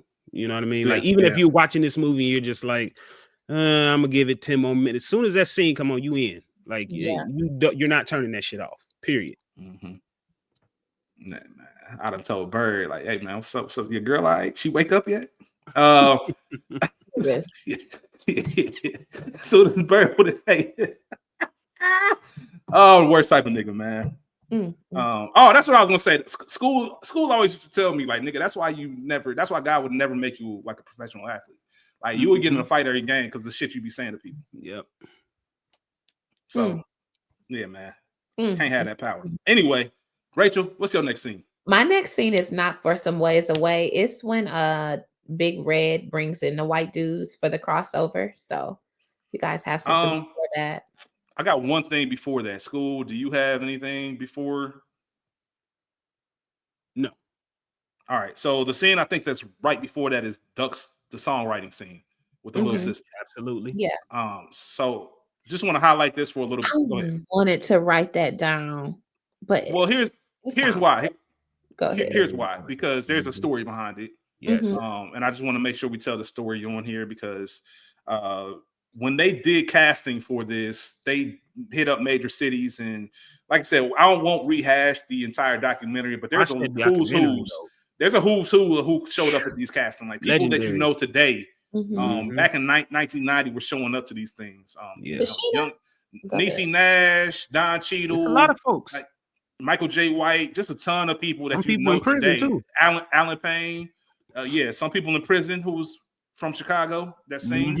A lot of these people showed up, but in Chicago, there was a group that was there, and there was this little girl in the group that after they got finished performing, she personally asked Robert Townsend, "Can I sing for you?" And Robert Townsend was pretty much on some, all right, little girl asked me, I'm gonna give her a couple seconds. You know, I'm sure he was thinking like, all right, cool, 30 seconds. Nah, thanks for coming. Appreciate you. And she started singing. She shut the whole room down. And she was so impressive. And that's Tressa Thomas, who we see as a little sister. She was so impressive that Robert Townsend wrote that entire scene not on the spot, but that scene was not in the script. He wrote it because I want to put you in the movie somehow. Yeah. And there was a big issue with Rachel. You ain't shit. There was a big issue where the studio didn't even want to shoot it. The studio was like, yo, this has nothing to do with the movie. We're not spending money on this. They gave Robert Townsend, they finally conceded and said, we'll give you 4 hours to shoot it. We're not even going to tell you what's going to be in the movie, but we'll give you 4 hours to shoot it, which if you know anything about films and how they have to set it up, that's a dummy mission. Yeah. Like they kind of gave it to him thinking like there's no way you're ever going to shoot this in 4 hours. They were able to get it done. And I talked about the test scores. It was the second highest rated score in the film, just because it was one of those scenes with the sister and her voice. And when they went back to do the soundtrack, they had to get Patti LaBelle. I believe was it Patti LaBelle? Yeah, Patti LaBelle and Billy Valentine. That's the only person that could match her. And this girl was 12 or something like that. Like Skool mentioned in our first episode, she hadn't even hit her vocal peak. Yeah. And when you have to get somebody like Patti LaBelle to match what she was doing, I thought it was just crazy and an incredible story. But yeah, that's just one of those scenes that Robert Townsend fought for. He didn't have it in the script, but he met this young lady and wanted to add it in there. So that's why I had it in there. And it's an iconic moment in the film. For sure.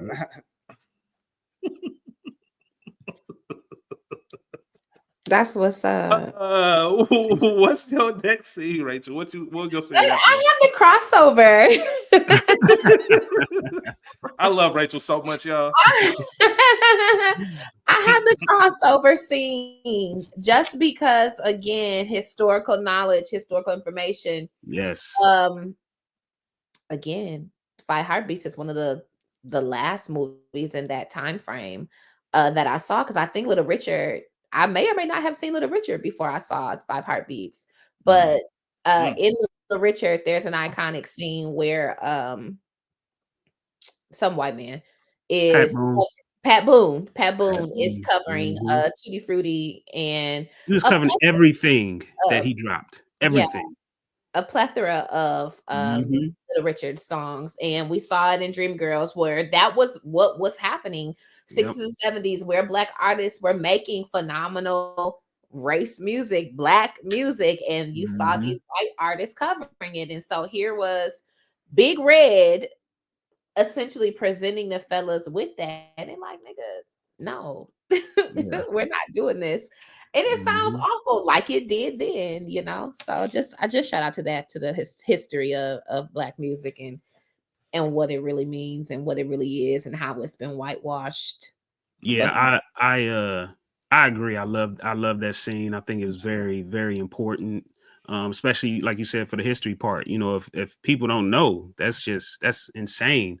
You know, the fact that I think it was. I don't even think this was written in the movie originally. And again, I don't want to keep talking about the documentary, but it's impossible to talk about this and not. But that was another scene that Robert Townsend wrote in, because when he was talking to the Dales, he asked them about their first album, and he said they all just looked down at the ground. They couldn't look him in his eyes. And he was like, "What's up?" It was like the cover, like these white people on it, like they wouldn't put our face on our album. Like that shit's crazy. Yeah, like he didn't even know. Like, it's funny the way that Robert Townsend described it is almost is you see the look in the movie, like after they sing for the police officers, like that look of indignity that they have, just those blank stares, like all the fun is going, like you still a nigga. You still a nigga. Those type of moments, and that with the crossover, they just tie in perfectly. And great commentary too. Like we don't never see them crossing over to us. For sure. The whole nine, everything about it, and just think about being as talented as you are back then, and you still have to hide who you are because of sales and racism and everything else. Man, I just thought that was that's a great scene, Rachel. I'm glad that you mentioned it. Also, love the subtle touch of Duck singing "America the Great" after something like that. America the Beautiful. America the Beautiful. I'm sorry. Thank you. Yeah, I just thought it was that's a great point as well. Skool, what's your next scene? Man, sheesh. I think I'm gonna go with. Well, my scene is a little further down. I think my scene would have to be just, Eddie getting hot, man. All right. Well, before we checking Flash. No, not yet. Getting high. Well, it all comes together. Hot, oh, that's Eddie. What I thought you said. Hot. That's why I thought checking Flash. Go ahead. I'm sorry. Go ahead. No, I was just saying like the whole, just that montage of they were hot, and you could tell like Eddie being bigger than the group. Yes. Like Eddie starting to be bigger than the group is what you're trying to say. Yes. So yeah, just real quick before I talked about the dresser scene, having a baby, I just thought that was a cool moment. Choir boy got a girl in the room. Also the nights like this. I never been to a church convention.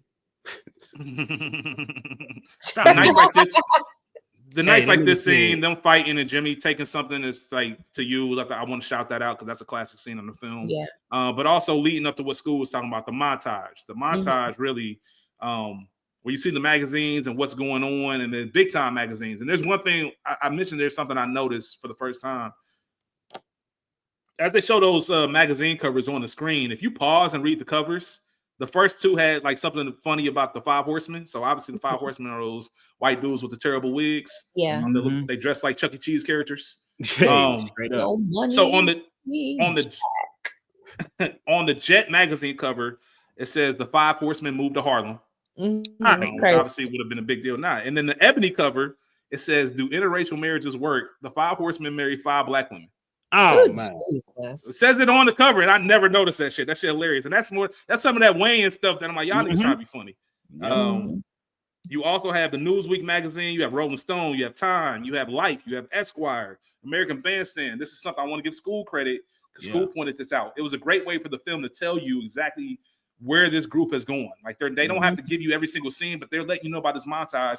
We're a big deal now. Like I said, American Bandstand, we've officially hit that crossover point to where we're reaching over to the white audiences.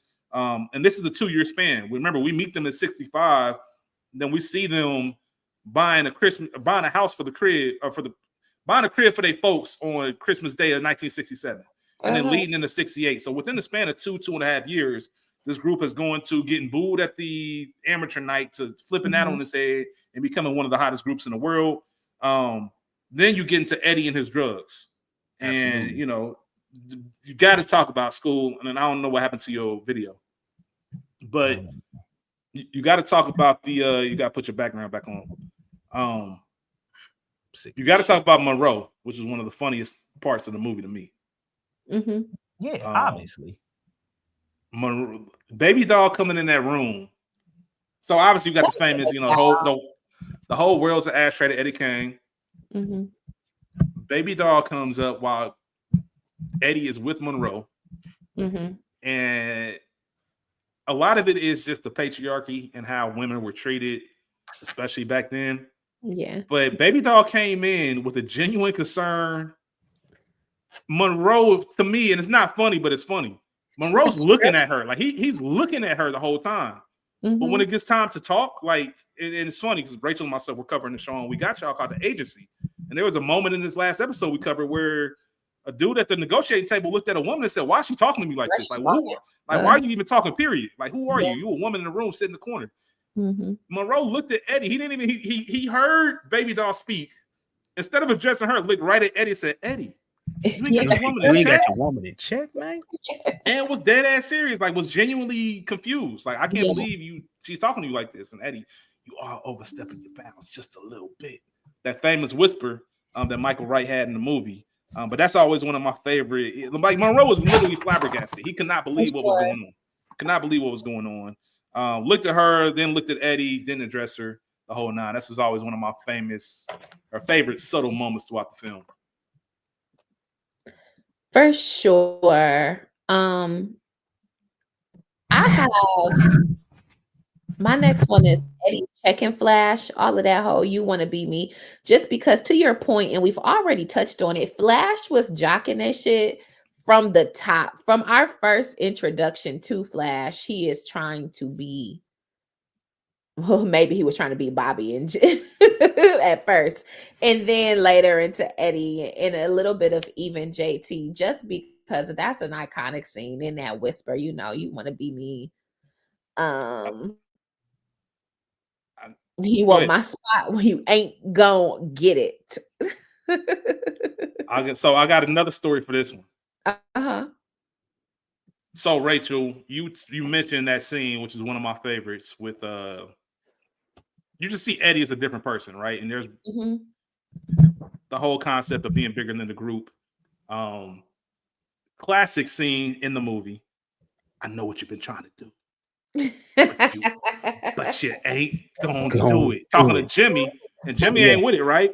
And Eddie, you crazy. Yeah, I'm crazy. Sorry, I'm just gonna say I think it's very important to remember what he said too. Like, and it goes back to what we talked about earlier. Like, Red was obviously trying his best to steal Eddie. Like, he pulled my coattail to you a long time ago, and we obviously know they have some type of history. So he definitely was telling him something. Yeah, for sure. Yeah. So Jimmy's calling him crazy, and crazy like a motherfucking fox. And just that moment, so Jimmy knew I ain't anybody get involved with this.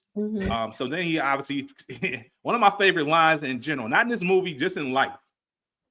Anytime there's a hostile situation, anytime I hear the words "and you," that's always just. You just know some bullshit about the come. So he just got finished with Jimmy, and then all of a sudden you hear Eddie say, "and you," looking at Flash.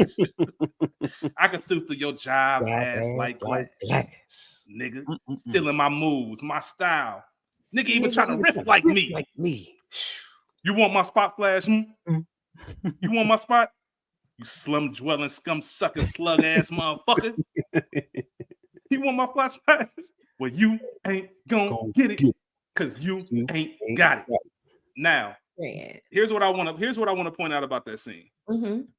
That is very fascinating. And this is the genius of Robert Townsend, the pettiness of Robert Townsend. But at the end of the day, as a director, your goal is to get the best scene possible. All right. So we talked about John Terrell, John Kennedy Terrell, who played Flash. For those who don't know, John Kennedy Terrell is trained with them hands. He knows all that shit. He knows that.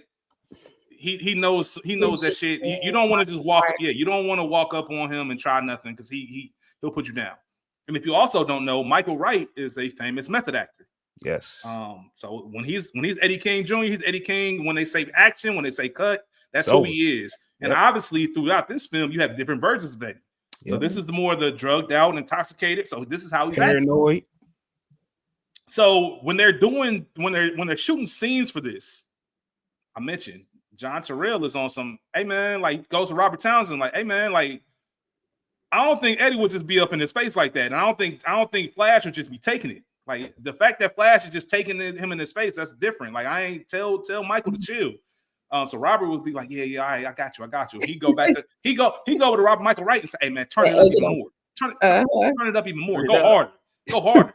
So John Terrell really wanted to put hands on Michael Wright. So when you see, this wasn't in the scene, this wasn't in the script, should I say, when he slammed that door in his face, that was him genuinely, that wasn't acting. That was like, bro, like get the fuck out of my face. And with Michael Wright being in character, he didn't care. He kept delivering his lines because that's what Eddie would have done. Yeah. And I just thought that was also always a fascinating scene because Robert Townsend really was on some, I don't care if y'all fight. Like this is gonna be good tension because y'all rivals. I need y'all to be on this. Yes. So I always love that scene, and always you can't watch this scene and then think about like, well, you ain't gonna get it because you ain't got it, and then automatically get into going down for the count. Yeah, go straight to that scene. That's definitely something that I've said to many people. You want my spot? with the lip poked out. Yeah, and he being petty, like, bro, I swear on everything, I slap fire out you. And there's something about knowing you can whoop somebody. Yeah. It's something about just I know I can whoop you. Yeah. Like, I'm giving you great, nigga. I'm giving you a pass, nigga. Like, chill out. Get out my face. And that's always funny to me. My next scene, and my bad, I'll get to you, Skool. It is on you, Skool. My next scene would probably be, sheesh. I know mine. If you want me to just go ahead and go. Yeah, what you got? Really right after Big Red's party. The party celebrating Five Heartbeats #1 hit. Yes. So there's a ton of stuff that happens in the scene. Choir Boy done switched up. Listen, go ahead. I think Choir Boy has the best character progression in this movie. Yeah. I think his character, when he left that Bible, that's great directing, great writing. Just to do that, just to let you know that it's over. He's changed. Like, yeah. And you know, even during the moment when Eddie was missing and how he told Jimmy, like, I know all his parts, and that spin, he hit the hit with the spin and walked up on. He didn't say nothing to old girl. He just gave her that look, like, her up and down. Yeah, like it's over. Like, this is lunatic. I want to ask Rachel something, because Rachel and I had this conversation recently. What, have I ever dealt with a church musician? Yes. No. See,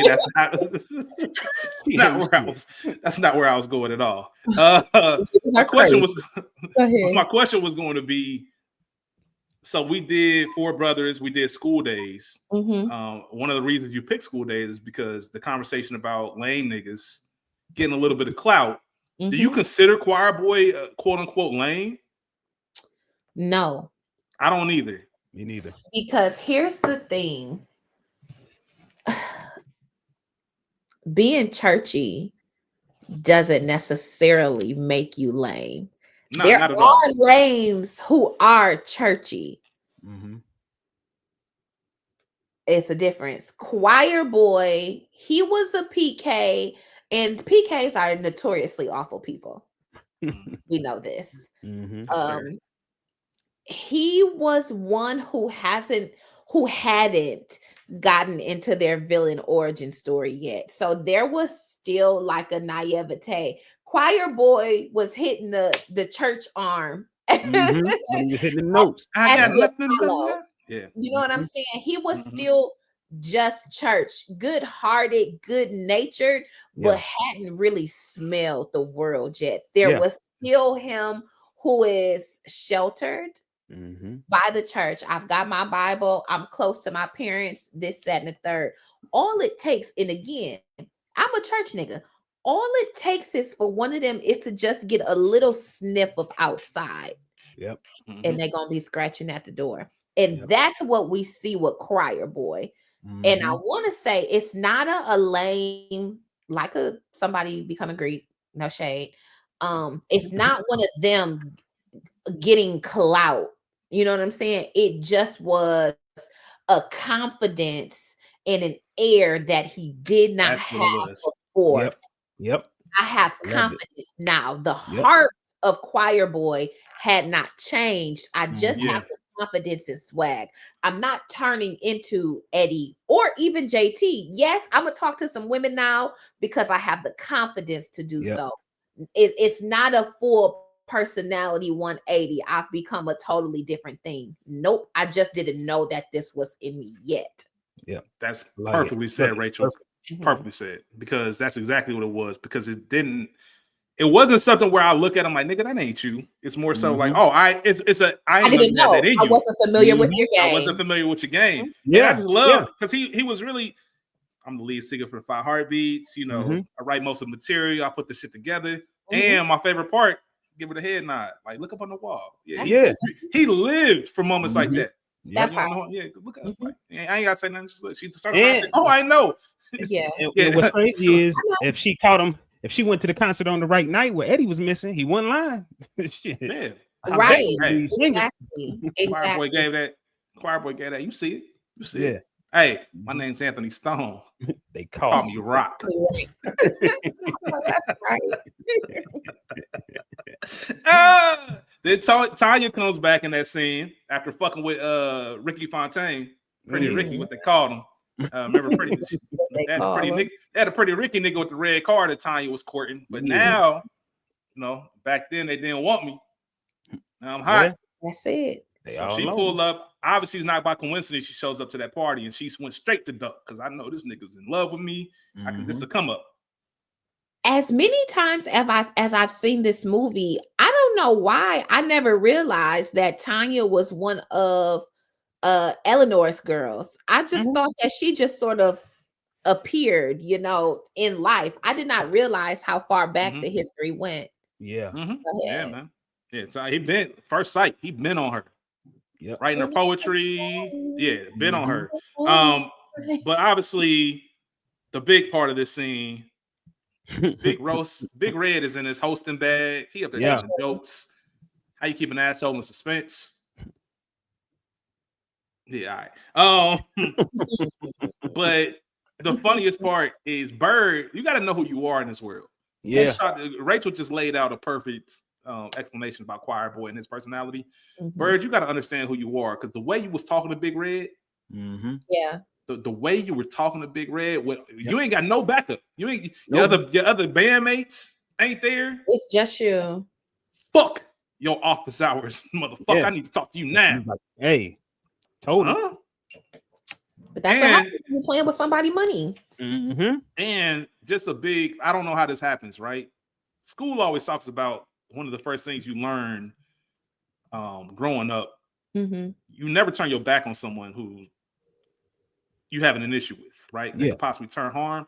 The fact that Big Red back was already turned and he still got one on you. Turn around and backhand slapped you. Allegedly, I'm not saying this is true or not. Allegedly, this happened to Jackie Wilson. Where got hung out the window and stuff like that. But Big Red was in there towning. And obviously the famous, and if you go back to our first episode, we named that episode our podcast hours are from 9 to 5 because of this scene. Classic. Just a classic scene. Yeah, my office hours are from 9 to 5. I love all of it. I love everything about it. And I think JT's speech about wanting to be with women. I just want to be with different women all the time. Listen, every night. Niggas a nut, man. I think I also think they did a good job with the Big Red character up until that point. Like it made sense for Bird just from a viewer's point to feel that he had that, enough gall or whatever to come up to him and speak to him however, because up until that point we ain't seen Big Red on no bullshit. We seen him cutting deals. Remember when Jimmy talked to him about publishing? Like you could tell that Big Red wanted to say, nigga, you ain't getting no publishing, but he played the game. Like, all right, man, we can work it out. Like, but he never really showed his cards. And that was the moment where he was like, all right, nigga, you must not. I got 2 bodyguards by me, but I'm going to slap the shit out you. That's crazy. Yeah, it's absolutely right. In addition to that, Bird in his game before the Heartbeats blew up, they were the ones. So of course I feel like I can talk to you because nigga, what's up with my money? I was the one putting in money in your pockets. You probably printed their album based off of sales money. Shit. So fuck is you talking about? Shout out to DMX, man, a favorite of the Culture Garden, man. One of my favorite lyrics ever. That nigga said, "We slapped the shit out you twice, dog," and that's before I start cussing. Period. That's exactly what Big Red did. Nigga, Bird was slapped up before he even knew what happened, bro. And then don't talk all that greasy shit, and now all of a sudden I'm just joking with you, boy. That shit's crazy. Man, come on, don't dang me out the window and talk about you just joking. Once again, that's like taking your girl, man. Every time I see you, you can't say nothing to me. You can't say nothing to me. You can't even look me in the eye. And Roy Fegan is funny. Once again, another story. When they were doing that scene, James Hawthorne was throwing that nigga around. And Roy Fegan, you see him as Bird. You see like a pretty nigga. Roy went up to Robert Towns and said, "Hey, man, tell him to ease up on the face, nigga. This is how I make my money." Yeah, I need this. And there's a clip of him saying, like, "Hey, y'all gotta chill out on this part." Whatever you need to do. Facts. I just love that, man. That shit was hilarious. My next scene would be my nigga JT being able to sing lead. Yeah, so we see that he's upset. I'm sorry, Rachel. Go ahead. No, go ahead. I was say it's the exact same scene. So JT getting his shot again. You know, he's lost some of the luster. You've been in the background singing your doo-wop pop pops, and now he has a chance. You know, there's Flash and all of his glory, but here's JT like, no, let me show you what's up. Let me show you what I really do. You thought you could take this woman? Nah, I'm gonna tell you what this I'm gonna show you what this mouth really do. With this throw game. And I just loved it. One, just because I'm in love with Leon and have been for forever, but just amazing vocal chops and the lore of a male vocalist and the artist and the power that they have with that mic. So God ain't give me that. So you ain't got it. I think, hey, let me walk up on you just in case. Just come on, man. Hey, that nigga said, "Is that your man? Are you happy?" Hey, that's insane. Hey man, I want you to hold my coat like you hold me. I think in true villain form, JT was lost. He didn't know what he wanted. You know, just a couple scenes prior, he was sick of fucking bitches every night, you know, and all that shit. And I think, you know, he was intimidated by Flash. I think Flash was just as popular as the Five Heartbeats. Like, does that make sense what I'm saying? Like, Flash himself, you know, was as big as the Five Heartbeats. So him joining the Five Heartbeats was mega, you know. I can't even put it in the sense of like who that would be joining such and such, but you know, it's kind of like the big three in Miami. Like that's just. Do you all due respect? I was gonna say all due respect to my dog Johnny Gill. I kind of look at him joining New Edition in the same light. Like, yeah, we know who Johnny Gill is. He's a great lead singer. It still don't got the same pop as when it was the original group. I'm not saying that though. I don't believe that. I don't believe that. I'm just saying, like, outside looking in, let's say you love the Five Heartbeats, but you like Flash too, and now they together. That's big. Fuck it. I got you. Let's get it. Like the ladies was out.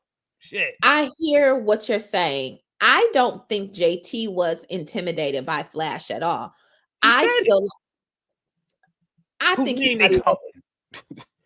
yeah, but that's not intimidation. That's irritation. Like, nigga, this nigga's not better than me. I felt like he always thought Flash was a sucker, high key, who was always, again, this person has been biting off of me and my niggas for I like that. Since the beginning.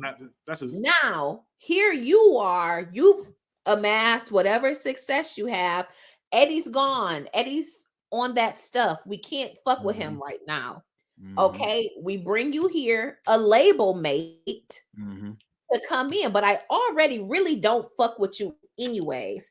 But there was a difference. Yes, we're doing the same shows, maybe, but your audience is mine. There wasn't really a crossover. But now that you've joined us, you're impeding on my gaggle of women. You're in my arena, whereas you shouldn't be. Yeah, we are here together, but now that you're in my group with my people, now you're hollering at my bitches where that should not be the case. They can scream your name when it's Flash and the Flash Bandicoots. It's them niggas. But during a heartbeat time, nigga, it's JT.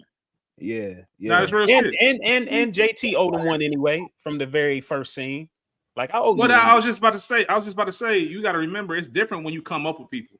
That's why me and Rachel, when we had those conversations about knowing certain people before certain things happen, it's a little bit different versus meeting them when they're in their present form. I know you came up in the same, not just on some label meetings. Like, we were in the trenches. We was at talent shows together. So I've seen your whole come up the whole time. And it reminds me of like, don't count me out. I'm JT Matthews, bro. Like, regardless of how other people, which is why I agree with Rachel, it definitely wasn't intimidation. It's funny because I just sent Rachel maybe a couple weeks ago on Instagram because we just enjoy Kevin Garnett. I'm not gonna tell the story, but look it up if you can. It's a classic moment when Kevin Garnett was with the Celtics and he arm wrestled Big Baby, and the whole team except for Paul Pierce put their money on Big Baby, and Kevin Garnett wasn't going. And there's a moment when he's telling the story. He said, "I'm the silverback of this motherfucker, nigga. What the fuck wrong with you?" Fuck wrong with you? And that was JT's moment of saying, nigga, I'm that nigga, bro. I'm the one.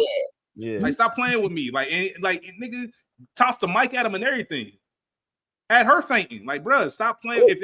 If I get the same shine and the same opportunities you, bro, I swear on everything, I do what you can do better. So I'm gonna take this mic, I'm gonna come down and I'm gonna shut down your whole solo and have this whole crowd going crazy. Even whoever the MC was. Ladies and gentlemen, like JT Matthews of the Fire Art, like, bro, I just tore this shit down. Like, just so you know, nigga, just so you know, maybe you need to remember. Yeah, so I like man, that. nigga, I'm the silverback on this motherfucker, bro. Hey, don't ever I'm get with that y'all, man. Y'all got me. That just did something to me.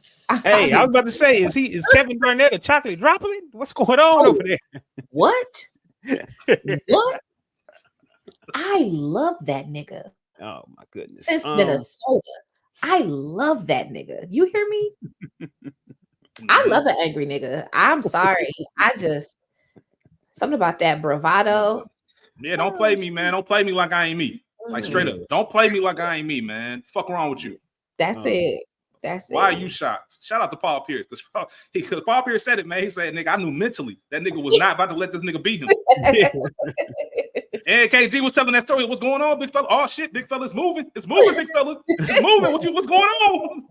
Shout out to KG, man. But also that scene ends with not only just the baby come back. Hey, I thought you were hit that to me. But. To me. Y'all getting all this shit for free, by the way. But obviously that scene ends with Eddie coming back as well. Yes. First of all, security, the cops was terrible because they couldn't hold Eddie back. Eddie was really fighting through them 4 cops before they told him to come in. It was just a sad scene. Obviously, you was on top. Now you ain't. Fuck off me. Nigga said, "Hey man, give me your number." He said, hey, "Man, it look like I got a number." Yeah, do I look like I got a number? And then Flash comes up, nigga. How's it feel to be me? I love all of that. So just the rise and the fall. I love that whole scene, especially Dresser. Dresser was still just disappointed in that man. Like, I know you didn't. I know everything you told me is real. Like, I know you didn't know shit, but I just can't look at you. Sometimes it's the disappointment in that you couldn't see. Like, you couldn't see that this was the play. Yeah. Like, even if you didn't have anything to do with it, the fact that you weren't even bright enough to see what was going on makes me disgusted at you. Because even if it's still the end result and they use you to get to Jimmy, and you couldn't even see it because your mind was so fucked up and the whole nine. Like, it's absolutely. Eddie Dresser, like, nah, I'm out, bro. Yeah. Skool, what's your next scene? I only got a couple more before we get up out of here. I think my next scene would probably be just the church scene, honestly. So real quick before we get to the church scene, don't have to spend a lot of time on it. Just the Tanya JT Duck triangle. I gotta address that. I hate JT. Well, JT was the movie didn't do the best job of showing us. Like, when did JT and Tanya actually get together? Was it before Duck? Because remember, JT said, "All right," it sounded like it was before Duck because JT said y'all was seeing each other. That's cool. I don't think he would have, as much as we say about JT and just his overall morals. I don't think he would have knowingly known Duck to be with her and still try to sneak in that. I think it was one of those things that happened, and then he was looking at her funny, like, you about to mess with my brother? Yeah. One of my favorite, and listen, JT meant this shit. You don't love him. I've been with you. You love me. Yeah. I don't know how many people have ever been in that situation where you just know. That's a young thug. Go ahead. Again, I didn't bring this up just because I just hate this. I think it doesn't go to Robert Townsend. I think that blame goes to, the movie studio and them cutting so much shit out and, just telling us you can only do so much, but there's something missing from that story and they don't do a good enough job. They try to, but they just don't do a good enough job of telling us why we should hate JT for this, because Duck didn't speak to him for fucking centuries. Because it's your girl. What you talking about? What do you mean? It's your girl. I know. I don't think that we need to know who came first, the chicken or the egg, and who was fucking who. we know that Tanya was fucking on Duck and JT at some point. Yes, So but why you with my brother ain't coming to me? Like it shouldn't. She shouldn't even have told him. Like it should have been JT. Like, well, he didn't tell him. He and found he out. should apologize. That The shit bothers me Jordan. too. Like there's no way Duck should have been the one to. I don't know. Well, because he apologized for the lack of years where they weren't speaking. The brother, he wasn't talking. He wasn't apologizing for that. He realized that at the end of the day, like, you my brother. Like, no matter how bad it hurts, I held a grudge. This probably could have been repaired years ago, but now it's not. And like, because JT was instantly, you don't even know her. She loves me and I her. Hey, Duck said she loves me and I love her. That nigga JT said, so what?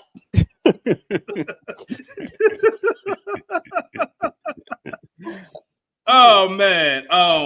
And obviously the choir boy, so they do a good job of spinning it, making you think the choir boy might be the one involved. And then two heartbeats on the same night, they found out JT was up there, that conversation, letting them know like it's cut off. And like I mentioned earlier, like, you don't, baby, I've been with you. You love me. Like, don't get that twisted, man. They also do a good job of letting you know that Eddie tried to rob a liquor store and got shot 4 times. Like, yeah. Listed in critical condition, all of that stuff. Like, you talk about marrying my brother. The whole nine. Like, told her, like, you gotta tell him. If you love him, tell him. Yeah. But it does say something about JT that he never once addressed that and said it. Because even to the point when they got, because even if it was just we smashed before on some shit, like, bro, that's no, you can tell me that, but obviously it had to happen. Duck is a different type of nigga. Duck has loved Tanya since he met her at Eleanor's house. And you don't think JT knew that? Yeah, I don't know. Yeah. Or he might not know that he loved her. But JT was about them bitches. So I'm gonna get me somebody. Tanya was not thinking about Duck until essentially years later. To your point, and it might have. That's what I mean too. Was it because JT stopped talking to her? Like, was she stalking JT and he went missing? And she was like, remember what? They indicated that in the conversation. Like, so what? I'm using Duck to get to you? Yeah. So that's what JT was saying, man. You don't love him. That's why. I know. I've been with you. You love me, baby. But here's the thing. Even with that, I didn't even feel like JT was advocating for her to still fuck with him. It just was, you don't love my brother like that. Don't marry him. Like, his whole thing. Don't marry him. JT didn't even have an issue with them fucking around. It's like, you about to marry him. You don't fuck with him like that. Because once again, I know you biblically. Let me chill. Yes, thank you. Thank you, Rachel. Because I was about to say get on the yeah, and like I said, JT was so oblivious, which is to your point, Skool. I don't think he really even knew who. JT is one of them. You got to bring somebody around and really mention her over and over for him to even take it seriously. Like, JT seems like an in one ear out the other nigga. Like, Duck probably be talking to JT like, all right, whatever, nigga. And probably didn't even put 2 and 2 together. Because remember, when he was getting thanked, he smiled. He thought that his brother was really thanking him.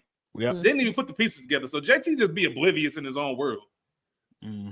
Beyond that, and this thought just came to me, when you compare Choir Boy and Duck, see, if somebody has to be the lame, quote unquote, that's Duck. Yeah. I always felt like he was lame. He was just engulfed in his music. And so I don't want to say it like that, but when you are not, dare I say, socialized correctly, like, you miss out on social cues. And I'm not talking about spectrums and this and the third. I'm just talking about everybody is all on 10.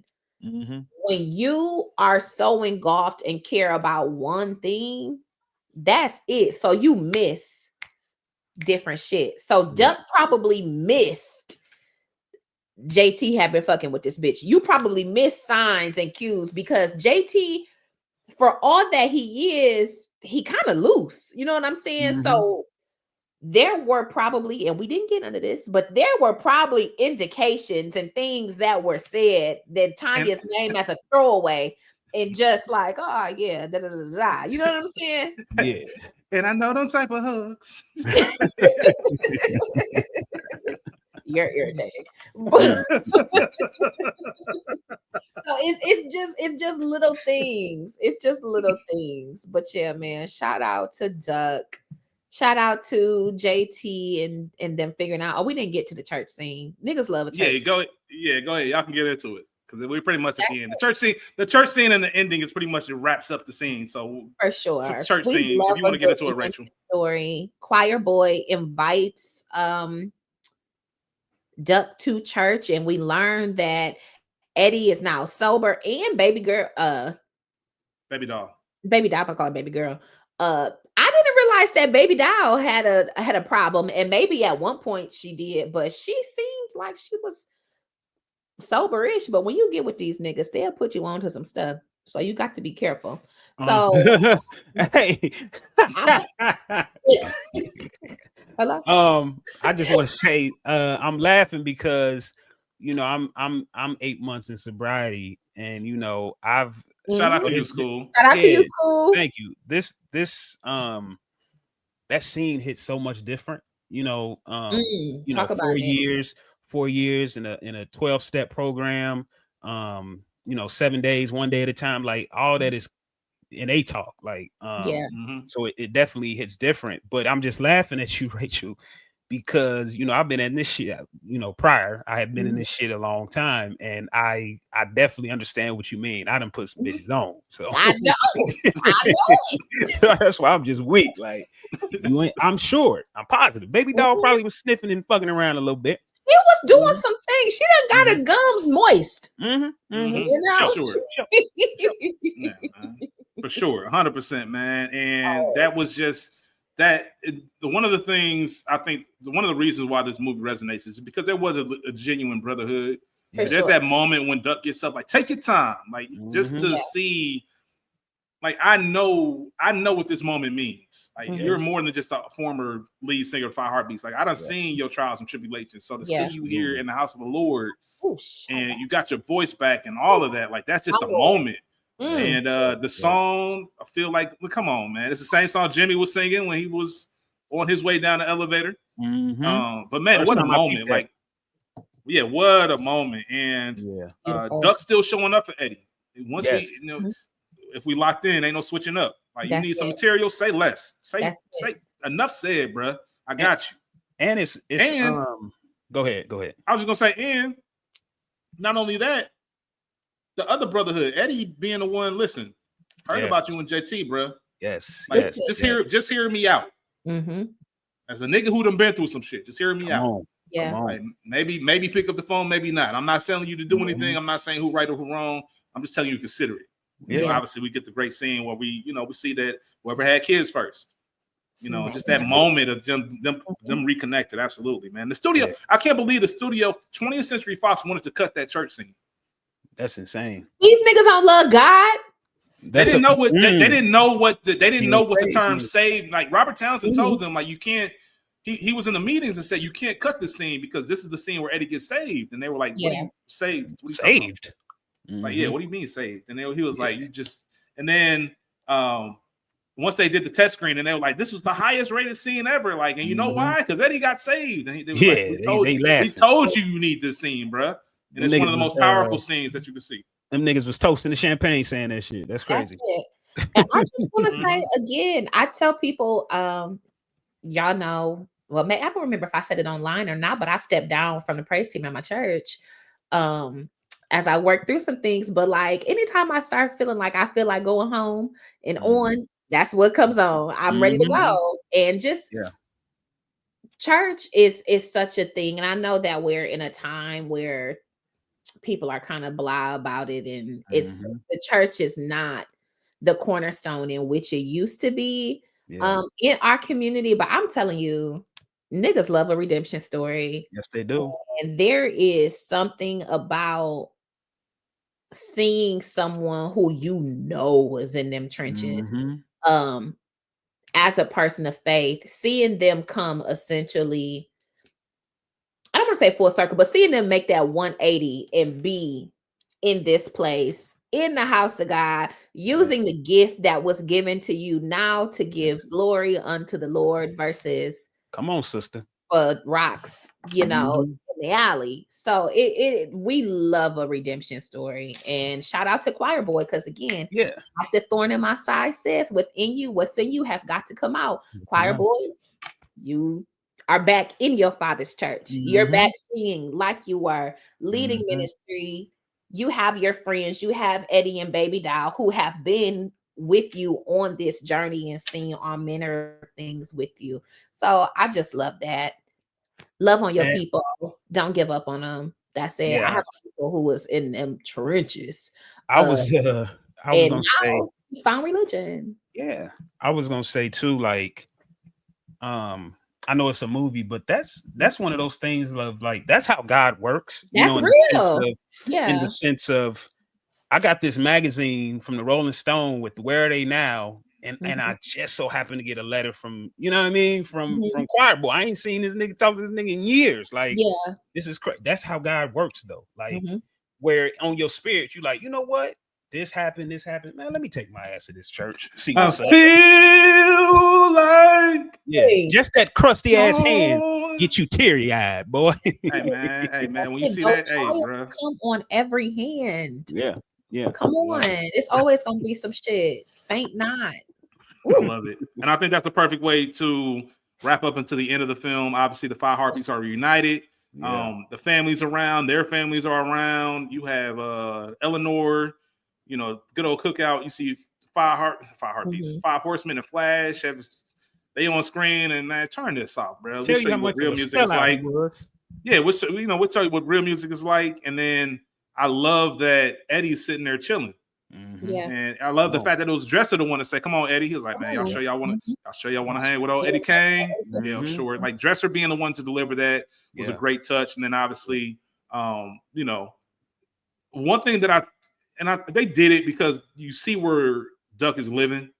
You see he's got a beach house, but just the fact, and you see in the room when he's reading that letter from Choir Boy, you see the plaques on the wall, just the emphasis of Duck did way more than 5 heartbeats. Like, this nigga is a writing extraordinaire. Like, he's set.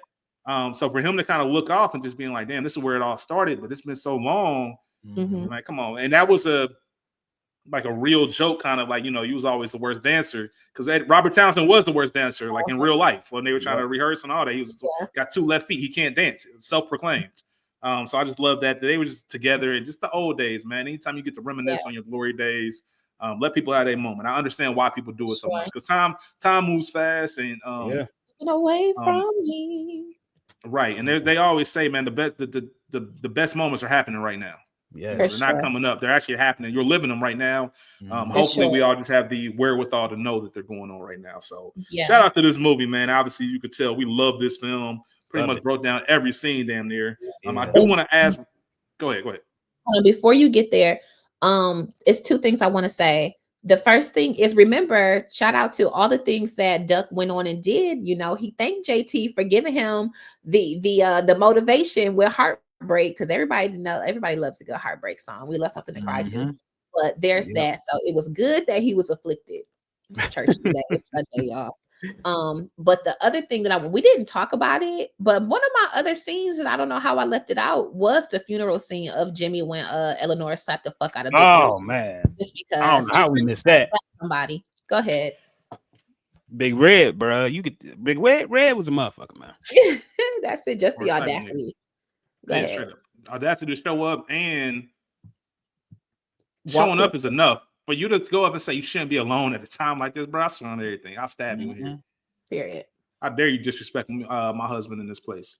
I didn't write down the Jimmy scene, and that it's just always sad when I watch it. I did mention that literally this movie, and I'm not joking, this movie made me so aware of like vehicles on the road, opening my door on the street side, like because of the Jimmy scene. Absolutely. I always worry about cars coming too close in the whole 9. So yeah, absolutely. Especially at mom's house, because that's the way we park. Like, you got to get out on that side. That shit.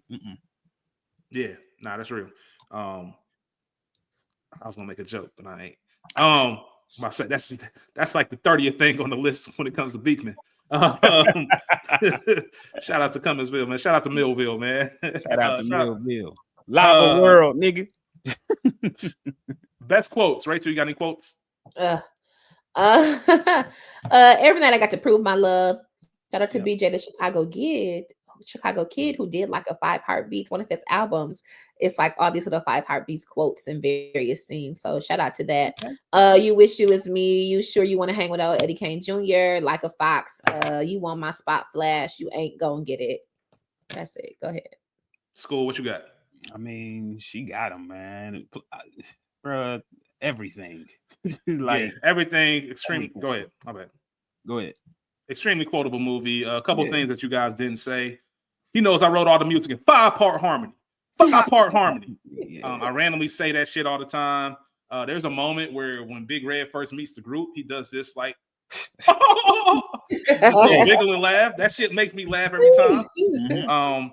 Obviously, work it, JT, work it. Shout out to Kendrick. Kendrick got a lyric with work it, JT. Shut up and sing and stop acting like a bitch. When JT said that to Duck, Big Red, what color you want? Because anytime I make a decision about a color, I think of Big Red and I have that voice in my head. And obviously, my office hours are from 9 to 5. Oh yeah, Scene Stealer. Ooh. Who wants to go first on this one? Who was your scene stealer in this I'll one? go first. I don't know if he counts, but the older I get, the more I watch this movie, the more I love Choir Boy. Tico Wells is my scene stealer. I like that. Rachel. I like that a lot. For me, and this is just bias, but I'm gonna give it to the legendary Diane Carroll, just because I love her. She's a powerhouse. All of Eleanor's scenes, just there's a grace about her Absolutely. that even in mourning, she still has, and I just have to give it to her. You can't take your eyes off her on the screen whenever she appears. We've got to do Claudine. One of these days. We should have done it for Romance Month. We'll figure something out, but we'll do Claudine, which came out in the 70s with Diane Carroll. Nice little romance film. Shout out to Diane Carroll. I'm going to go with Hawthorne James. This movie just isn't the same without him. Right. He's just such a fascinating character. But I really like Tico Wells, Choir Boy. He's definitely got the best character arc throughout this entire story. He reminds me of Turtle from Entourage. Yes. Like just from start to finish, just that character arc that you get. Like he's not the same person he was at the beginning. Well, technically in a way he is, but the story comes full circle. So that's a great choice. And it says everything about the movie that we all have different answers. Things that bother you. Anybody have anything? It's almost a little too long. Okay then. How much time would you cut off? 10 minutes, 15? It's 2 hours and 2 minutes. I'm cutting 20. This how I know. I'm not saying you don't love the movie. I know you do, but I think this is how I know that this movie is really this movie feels like an hour long to me. Like I don't care how many times I watch it. I look up and I'm like, damn, Jimmy just got hit that quick. Like this movie 2 hours and 2 minutes. This movie feels like an hour 25 to me. I will say this, and I've mentioned this before. Watching a movie for leisure and watching it to discuss it are two different things. And I do agree with Rachel a little bit. For sure. As you're watching and getting notes, as much as I've seen this, it's like, okay, then. Like, and I've talked about how much I love this movie. I had to stop myself from writing certain things down because, all right, this is like a filler movie. Like, not all of these are necessarily best scenes, but they're just moments that I appreciate. There might be 10 minutes I think you could shave off because it's 2 hours and 2 minutes. That includes the credits. So it's really probably about an hour 52, hour 53 of runtime. Well, that's 10 minutes they could have gave us figuring out what's up with JT and them, man. And that's the thing. It gets too congested. Yeah, that's the thing because I don't even know what I would cut, but I don't know. There has to be a way to condense this shit together or something. I think. Yeah, it's interesting. That's a whole nother conversation for another day. It's minor things. The mom's reaction, she had a super late reaction to knowing that their song was on the radio. Like if you watch that scene when they all going crazy and she comes in, she's like, "What's going on? Our song's on the radio. It's playing loud as shit and everybody's singing." Like, what do you mean you don't hear that? I don't know. Like I said, it's very, very small. Why was JT using Duck's toothbrush? That's something that always bothers me. You said what? They're poor. They was sleeping head to toe at 20. No, I'm talking about on the road when this nigga when they got upset before the nights like this. Yep. This nigga JT or this nigga Duck was using my toothbrush. Yeah, like come on, bro. Like we on the road, we can get you a toothbrush. Big Red can send you a toothbrush. JT ain't give a fuck. We sharing bitches. We can share some toothbrush. Oh man, that's crazy.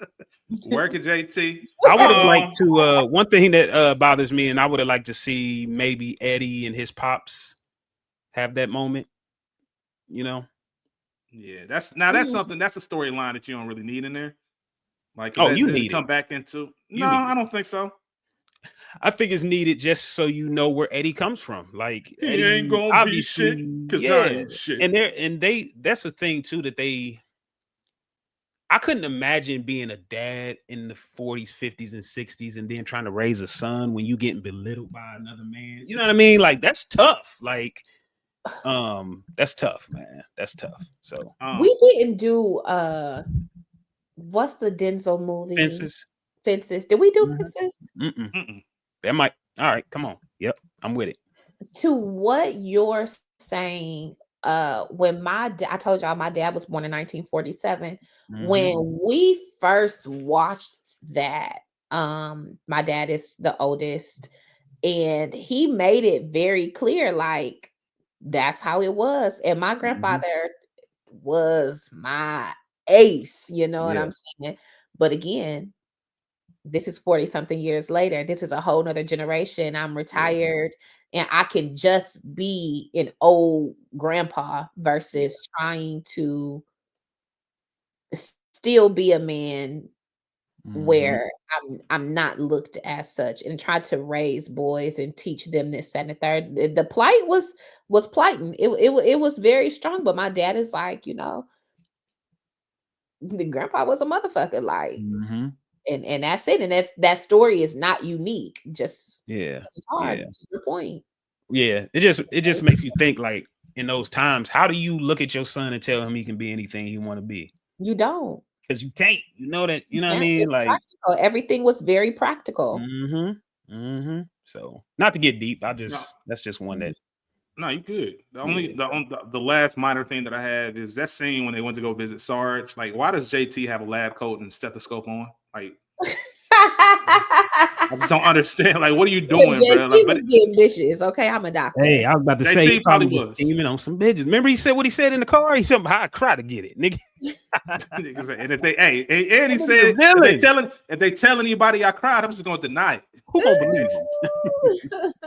JT a funny nigga, man. JT hilarious. There's not a come see about me moment. There are no actors from The Wire. The soundtrack, it went gold. I just want to know what's y'all favorite song. I own it. It's in my CD collection some damn where. It's definitely in the middle for me. Yeah, in the middle. And I hate that in the middle still a bop.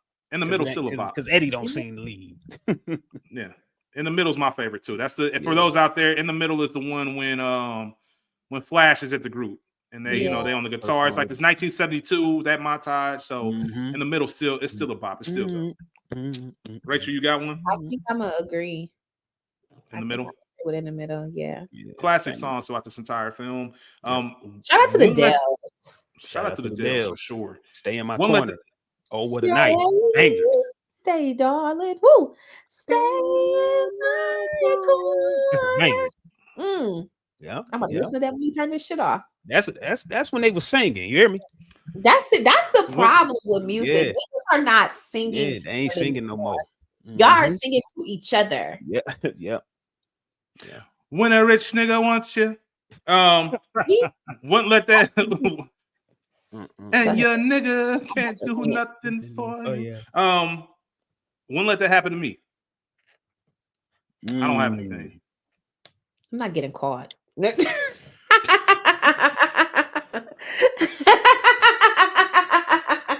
trying to think. I told on myself every time. I don't think I have one either. I don't have one. Oh man. Trivia. The only thing we really didn't mention was that Whitney Houston was offered the role of Baby Doll. Robert Townsend pitched her and said, "You can win an Oscar and a Grammy." It was always fascinating. Me and Skool had a brief conversation on it on the original one.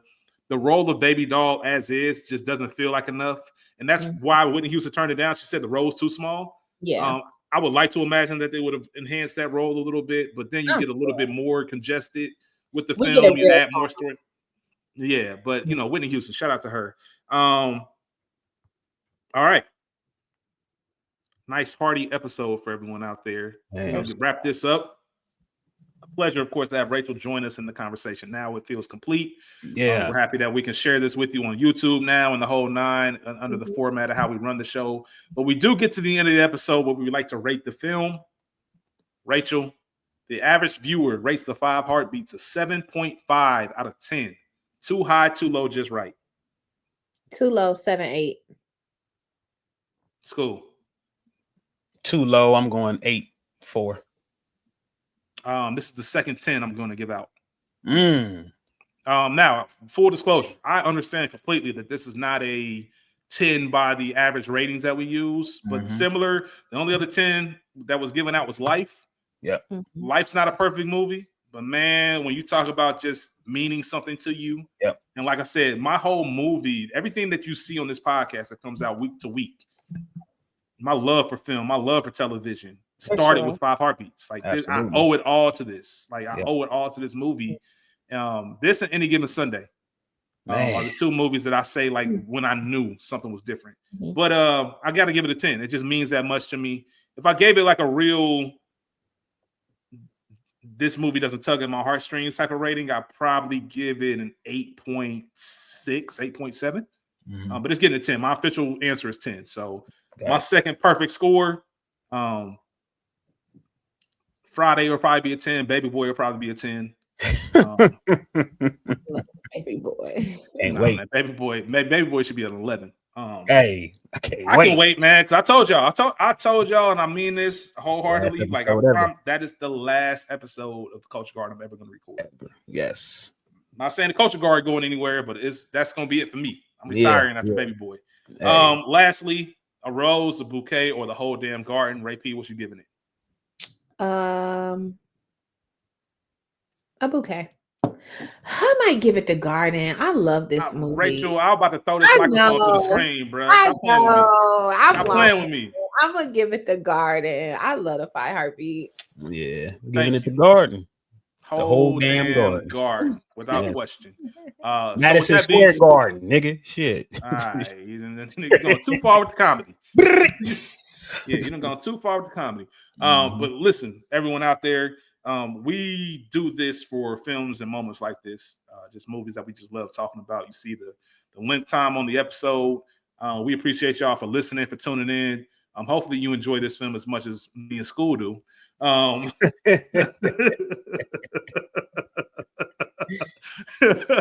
Now, shout out to Ray P, man. Obviously, Rachel, I love talking about this movie with you. No, I know. In all seriousness, this is the purpose of 2.0, because to get that extra perspective and to get the insight of, man, I guess I would look at this movie differently if I saw Temptations first and everything. So I just love that perspective that you brought. I always love all your perspectives because, Rachel, you the GOAT. That's without question. And it's always good to get the trio together and talk movies. Love it. So it was a lot of fun. And we hope everyone out there enjoyed it as well. Listen, check the link tree. Follow us on Instagram at the Culture Garden Podcast. Yes. Follow at We Got Y'all Pod. Yes. We Got Y'all Pod is rocking. Y'all own it. 2 episodes left of The Agency. We're gonna roll right into Harlem after that. We got some others. We're waiting on the release date for Raising Canaan. All of that. So we got a lot of stuff coming for you in this early first quarter. Just check us out, man. Subscribe. We're gonna be updating a lot. We got something real special coming for y'all real soon. Looking forward to talking about that more. But we can't do any of this without y'all. Thank you for everything you do. We're gonna let y'all go. As always, y'all be cool. How y'all be cool. Peace. Bye, guys. Nice like this, I wish. Ding.